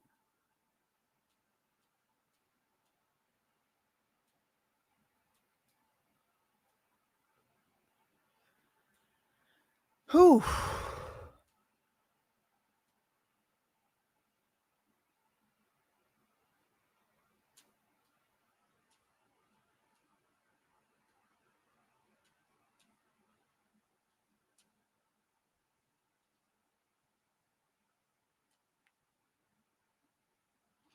Okay, we got 3 new updates from CNN. If you're chatting and stuff in the chat, I cannot see the chat. It's just I don't want to mess with too much stuff because I don't want to get kicked off. Last time I was trying to mess with stuff and my screen cut out. So I'm just doing the best I can. I'll try to fix it for tomorrow. 13 minutes ago, CNN.com, Jane pressed on keeping her home that was tied to the relationship with Diddy. Defense attorney Teeny Garagos referenced Jane's response on redirect that she would give all the money back and gifts if it meant that she never had to have relations with another man. Quote, but you were not willing to give up your home, right? She said, that's where me and my child live. That's a very hard question to answer. You wanted to stay in the home you and your child lived in? Garagos asked. Jane said, I was in the position. That's a very hard question. 5 minutes ago, Jane describes her sources of income. Diddy's attorney confirmed Jane gets almost $5,000 in monthly child support from her child's father, who is a wealthy individual. She also asked Jane how much she makes monthly through OF. She said she makes more than $10,000 per month, and the most she's ever made is $50,000. Teeny Garagos suggested that Jane could probably afford her own rent. Jane said she's catching up on 3 years of debt. Okay, good point. Good point. Teeny Garagos also confirmed that Diddy wired her more than $150,000 over 3 years in addition to paying that rent in the 3 years. Is that all I'm worth in 3 years? Jane said. Then eventually she did finally answer yes. Garagos asks, did you want more than that? And she's like, do you think I'm worth more than that? Teeny's like, please, girl, I'm asking if you want more money than that. Jane said no, which is clearly false because she's clearly saying she didn't get enough money. She's like, is that all I'm worth? Like, and she's putting herself in that position too by saying it and phrasing it that way. She is the one who is saying, I am worth that because that is the money I got. Like, she's putting a monetary amount on herself, which opens the door for Teeny to then say, do you think you're worth that? Which makes it seem like, I think it actually hurts Teeny Garagos' case, but I think it also is harmful to Jane, probably emotionally or, psychologically. So 3 minutes ago, CNN.com, Jane says she gifted Diddy a portable TV to avoid having relations with other men. Defense attorney Tina Garagos asked Jane to confirm she saw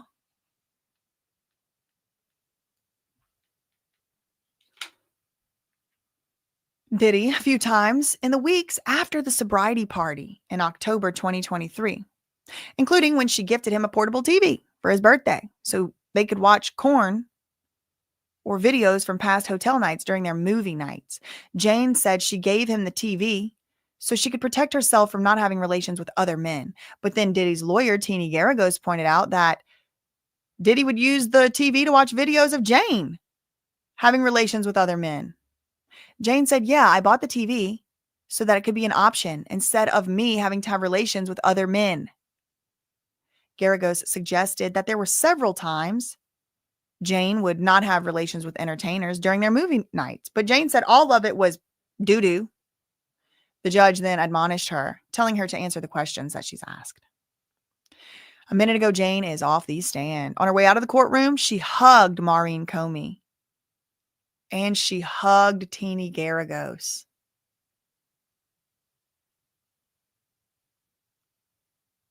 What?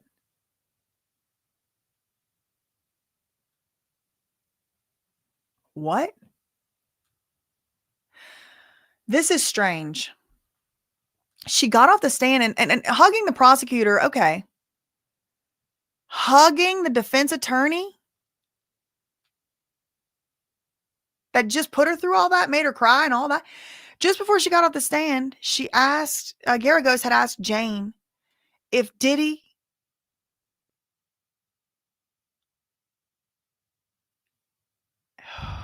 there's something going on under the surface behind the scene on this. Just before she got off the stand, Tina Garagos asked Jane if Diddy would say throughout their relationship she could break up with him if she wanted. Jane said just because he said that doesn't mean that's what he meant. She also acknowledged she didn't want to break up with Diddy.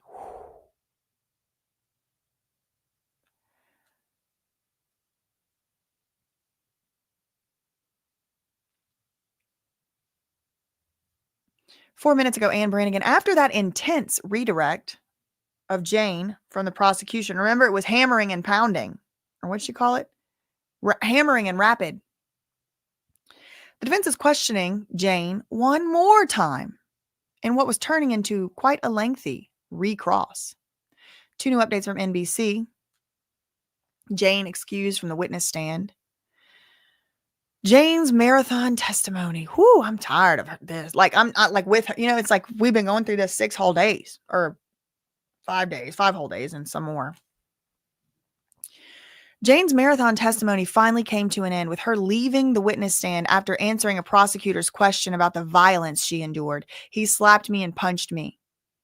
Jury dismissed for the day. They'll be back tomorrow morning.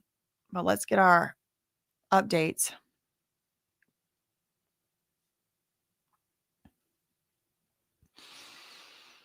"17 minutes ago, jury sees texts from Jane about hotel nights. The jury saw more texts that Jane sent to Diddy about hotel nights. I don't feel like performing loveless, cold sex. I need a break, she said. I don't want to do anything. I've hit a wall. It's been 3 years of me having strangers. I'm tired." Diddy's ex finally wraps up testimony. Hugs Diddy's lawyer on the way out.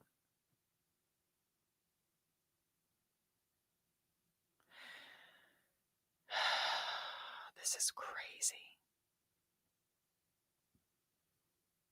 Diddy's influencer ex-girlfriend, Jane, finally finished her grueling 6-day-long stint testifying, and on her way out of the courtroom, she gave a little hug to both lawyers who questioned her.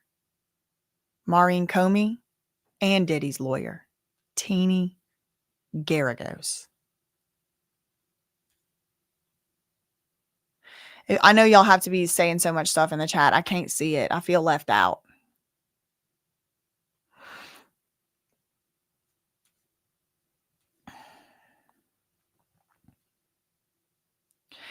Okay, Judge, thank you. Jane leaves. Jurors, you may leave. Wait, did I see this? Okay, he had slapped me. Wait we need rulings to make Miss Sankar's summary charts. The judge said, I have a letter from yesterday. Intercity Press said, well, it ain't in the docket. The messages are within the scope of each employee or agent's authority. This is a chat between the defendant, Christina Karam, Fahim, and Robin. Woo! Let's go. Let's go. The messages are within the scope of each employee. Oh my God, I'm about to cry. That'll make 2 times this year. Let's go. The messages are within the scope of each employee or agent's authority, and they need to come in the chart. This chat is between defendant Diddy, Christina Karam, the head of security, and Robin freaking Greenhill. Put a celebration emoji in the chat. His accountant. We will redact the first message about purchase of a Maybach truck. Maybach. Isn't that on a song?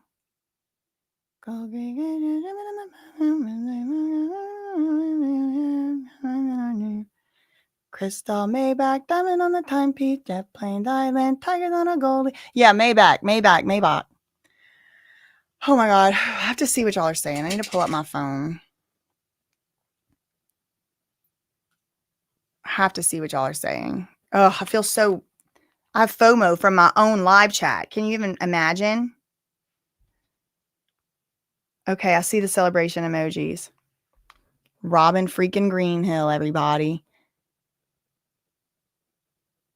Gracie said, hold on. Did we just experience Shorty trauma bonding with the lawyer? I think we may have. Gracie. 2 times this week. Let's go. There it is. Boom, boom. This is major. Let's go. Fahim too. Fahim was with Michael Jackson whenever he died, apparently, allegedly. Hold on. There's somebody trying to tell me what to do in my own chat. Hold on. Bye. Shoot. Fahim, yup. Lou Taylor gonna get her comeuppance, somebody said. Here we go. We read it. Yeah, shout out to her reclaiming her self-agency. TriStar going down. So a lot of these rappers are apparently having hotel nights. I bet Robin is fuming. Somebody said. Web be webbing. Wasn't Bayer paying for advertising? Looks like they're all working together. So they're arguing right now in court right now. Y'all, my heart is racing. They're arguing right now about a text message that Diddy is trying to keep out. Diddy's team's trying to keep this text message out. Hold on. Let me just go to the... Diddy's team trying to keep it out. And the prosecutors are saying, nope, coming in. It's coming in, buddy. Want to know why? Because this is people in the course of their duties. And we're trying to prove RICO if y'all forgot.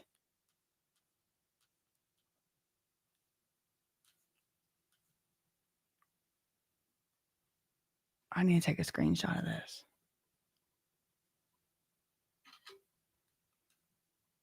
Bitch. Huh.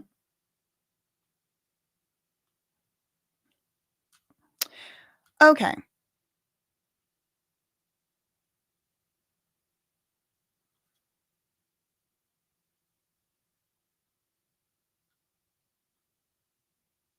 The messages. Okay, so what are they saying? Look. We need rulings to make Miss Sankar's summary charts. The judge said, I have a letter from yesterday, and what's in these letters? They need to put these freaking, now that I know Robin is a subject of these letters, they need to put them out today, in my opinion. The assistant U.S. attorney, so they're arguing over things. Okay, so who's coming is this expert. The judge also told the bloggers to stop leaving. He said, if you need to leave before we start. Y'all don't need to be coming in and out. It's distracting. If you're in here, you got to stay. Don't leave again. Don't leave. He fussed at him. He said the messages are within the scope of each employee. So what's going on is we're going to have another witness come through. It's called a summary witness. And there's going to be these charts. And this witness is going to help to explain the charts. This is going to be Miss Sankar. And the government has rules on them about these charts. They have to show Diddy the charts in a reasonable time for Diddy to be able to object. So they're like, look, Your Honor, we're trying to do that, but we need you to rule on our charts so that we can give Diddy notice of what's going to be on the chart so he can object if he wants to, and we can argue about it. So that means the ball is in the judge's court to make a decision on some stuff. What does the judge need to make a decision on? Well, this is all super secret behind seal, but the message is being within the scope of each employee or agent's authority. A chat between the defendant, a chat between Diddy, his chief of staff, Christina Karam, his chief of security, Fahim Muhammad, and his accountant, Robin Greenhill. The prosecutor's like, we can redact the first message about purchasing a Maybach truck. Judge said, people in the back, if you want to leave, you got to do it before we start. If you're here right now, you got to sit your ass in the pew till we done. Judge turns back to the prosecutor. Can we shorten this exhibit? What about the flowers? The assistant U.S. attorney said flowers refers to MJ 420. Diddy's lawyer said, bullshit. This is the first time we heard that. Flowers could mean anything. That doesn't mean it's referring to 420. So they're arguing about a lot of stuff that the government wants to put in their chart, their exhibit chart. Okay, what about this? There's an item about paying Guido. He was a substance dealer. There are 49 pages in evidence. The assistant U.S. attorney said there's an item about paying Guido. He was a substance dealer. There's 49 page chats in evidence. Judge said, who's going to testify about flowers? Because what it is the government is trying to say flowers in a group chat means marijuana. If somebody says flowers, it's a code word. Judge is like, okay, but nobody actually did testify to that. I could see why y'all would think that, but we can't put this in like that's definitely, yes, it means flowers. If somebody's saying flowers in a chat, it could mean flowers. Because we know people be buying flowers for Diddy and ripping the petals out and throwing them all over the room. So the judge is like, who's going to testify about flowers? Maybe y'all should not say that. The assistant U.S. attorney said, we have 2 witnesses who's going to testify that that's what that means. Okay, moving on. Next issue. Whoa, y'all, we are getting some real information and intel right now. Judge said, sit your ass down in the back. Don't leave my courtroom till I'm done. He's tired of it. He's sick of it. Judge moves on to the next exhibit. What about exhibit A518? The assistant U.S. attorney said, that's D-Rock, a security, Fahim, another security, and Diddy, counting $1 million cash by hand. $1 million cash counting by hand. Time's up, Robin.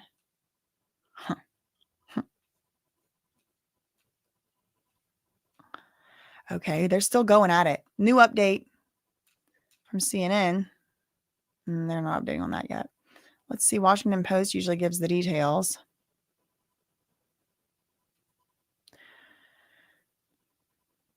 It is aggravating they don't put this stuff in public record. It is really crazy that we have to sit here and do all this guessing like we reading tea leaves.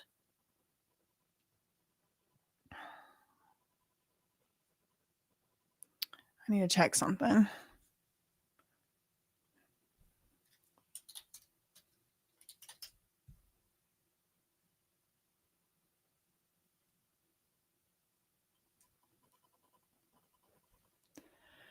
They're still arguing in court and they're talking about Robin, so I'm not going anywhere.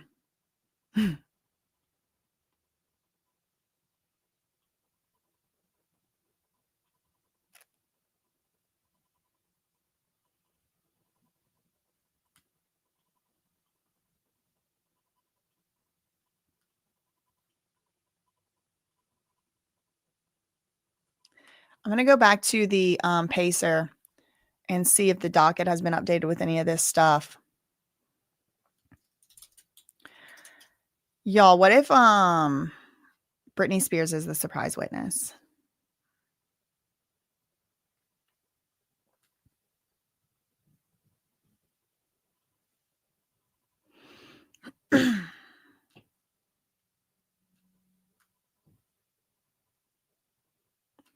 It is starting to kind of like come out into public knowledge that like, you know, it appears like other rappers are having these like freak off activity party type, you know, hiring people and that stuff. Okay, girl, can you?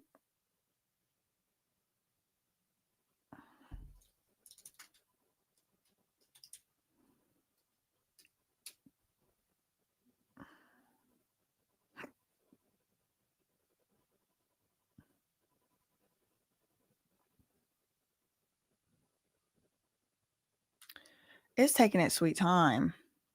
Everybody must be on Pacer. Let's go back to Inner City Press. He's really the only one right now keeping on top of these arguments. Ooh, I'm ready for this transcript. Somebody send it to me. They don't want the Robin Greenhill in.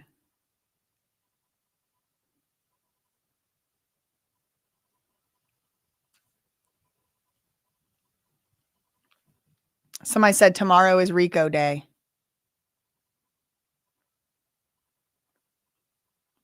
Diddy docket. I know y'all are probably cutting up in the chat and I can't even see it. I got FOMO.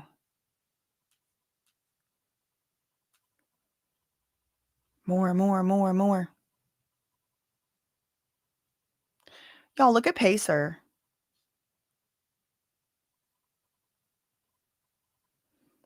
It's just loading and loading. Hopefully there's some Robin Greenhill tea. Come on.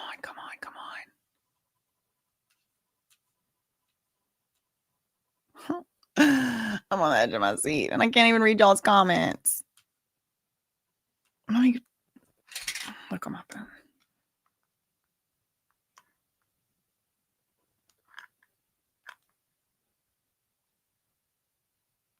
Thank you so much, Kitty, for the €2 super chat. Thank you, Michelle Guillard, for the $19.99 super chat. I'm so sorry if y'all have been given super chats. I haven't been able to see any comments, any live chats for hours on my live stream. I'm like looking now on my like actual channel live stream here, but it doesn't let me see beyond like Michelle's super chat is the most recent thing I can see. I mean, the farthest back.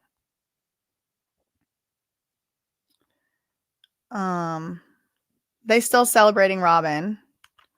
Shout out to the mods in the chat. I know. I can't even see. I can't even see what y'all are saying. I mean, hopefully I can get it fixed by tomorrow. I'm going to troubleshoot. I've been having some issues this week with technology. I want to do a recap. I want more info about what they're arguing about right now. Then I can't even see it in the docket because it looks like this. Patience. What's going on here? My Lord. Okay, let's see. Go away.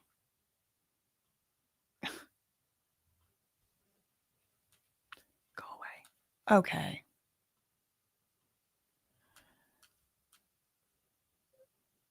Okay, that's the most recent thing we saw over there anyway. Waiting for this to load.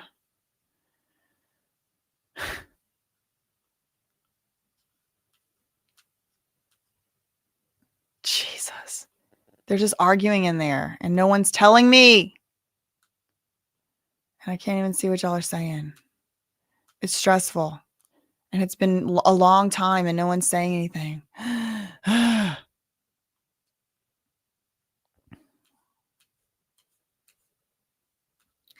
Okay, I don't know if they're going to still keep updating over there on NBC. 18 minutes ago. I think we already saw this. Jane Doe. They're arguing.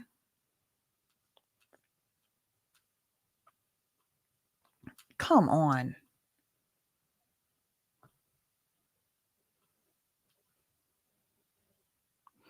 All right, I'm about to try something different.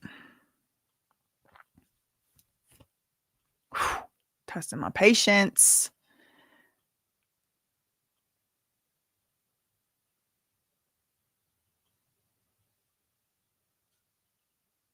All right. Loading.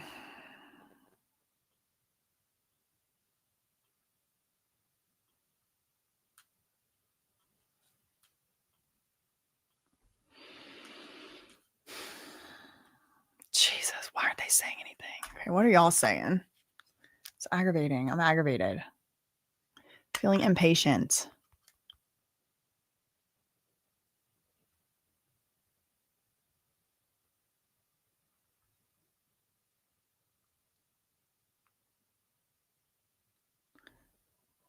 Oh, there we go. Let me click docket report. Oh my gosh, who gave me $49.99? Thank you, Carolina. Girl, I got goosebumps. They mentioned that that witch, Robin Greenhill. Yay. Brittany, we're getting you justice. Thank you for that $49.99 super chat. Thank you, Carolina. Sorry, I meant to say witch. Thank you for that $4.99. I was doing dishes and dropped everything to celebrate. Y'all saw me. Y'all saw me doing the claps. Thank you so much, Kitty, for the €2. Really enjoyed your coverage on this today. Oh. See if any of this stuff that they're doing super secret meetings about has hit. Is it okay? There's still an item about paying Guido. He was a substance dealer. There are other 49-page chats in evidence. Is Robin on those? That's what I want to know. Robin. I told y'all you can't get far into Diddy's finances without immediately running into TriStar Sports and Entertainment. That thing's still trying to run the report, girl. Come on. Pacer might be like overloaded right now.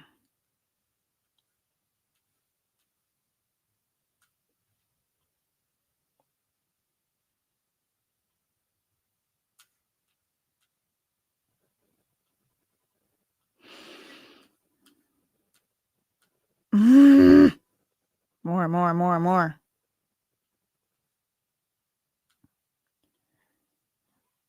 They're definitely arguing about something because Inner City Press will say, like, if can, like, da-da-da-da-da-da.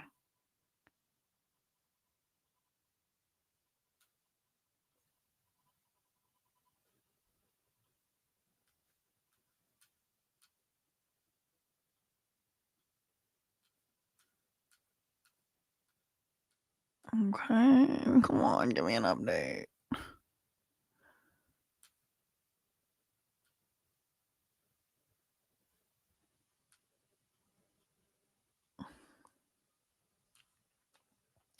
However, those texts that Maureen Comey was able to bring up with showing that Diddy was like texting with Paul to say, you ask her, if you ask her, then she'll do it. That does, I think, also show coercion,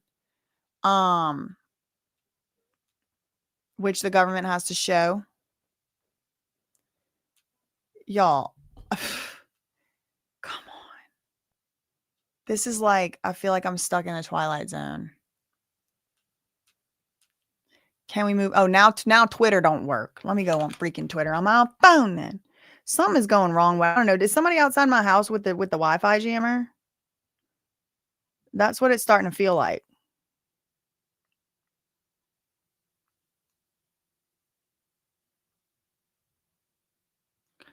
So still the most recent one was from 14 minutes ago. This Guido thing. Okay, let me oh God, thank God we got this. Watch it be nothing new, and I did all that for that. Yep. They are so aggravating. It's like they're sending all this secret stuff off the docket. It's so aggravating. It really aggravates me. And now Twitter don't work. Oh, there we go. Oh. It must just be like internet servers are down, like Twitter's servers, the Pacer servers. Let me see if I can look up this lady. What's her name?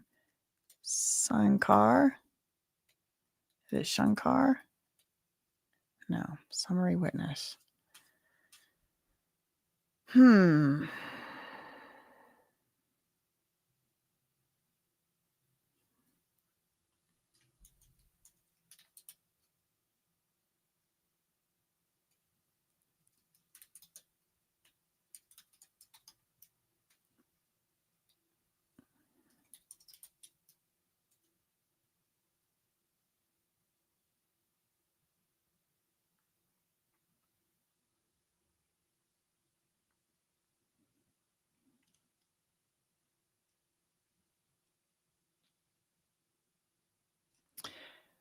Letter to Diddy. Summary charts evidence filed under seal.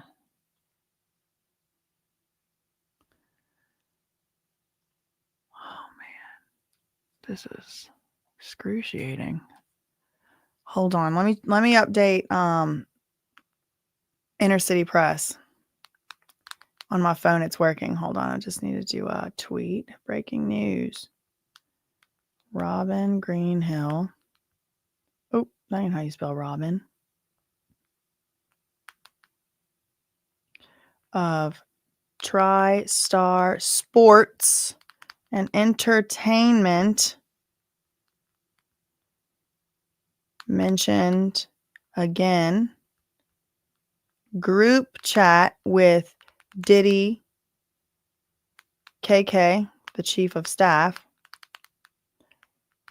Fahim, who's security. And Robin Ann Greenhill. I don't know what her actual middle name is. Diddy wanted excluded. Feds want it in.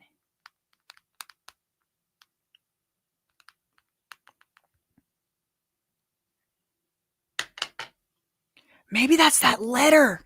Is that letter we saw earlier when it was like, I don't know what these communications are. Why is it coming out now? The one thing that was filed today. 1 minute ago, they're arguing about it still, but like 15 minutes went by. So I don't know what happened in that long time. It's not clear how relevant this case is to this case. The exhibit talks about cash in the safe. It's prejudicial. Derek Ferguson spoke of millions. This next exhibit is a ledger. It shows substances and romantic partners. And unfortunately, folks, that's all I'll be able to do today because right this very moment, we're going to go over together to my the orphanage video. There's been an important change to the video. Diddy tried to adopt a Kazakhstan orphan from a Kazakhstan orphanage, allegedly, according to news reports. But then they said it wasn't true. This is while Kid Cudi car was getting blew up. This is Diddy's alibi. So let's all go over there together. You will be redirected automatically. Again, I really apologize if anybody sent me any chats, super chats, things. I haven't been able to see anything on the screen for like more than 2 hours, I think at this point. So let's all go over there together. And I'll see you tomorrow at 9 a.m. And I'm sure we'll have a lot to talk about. In the meantime, facts ain't defamation. Neither are opinions, neither is speculation. Love you, Mina K. Bye.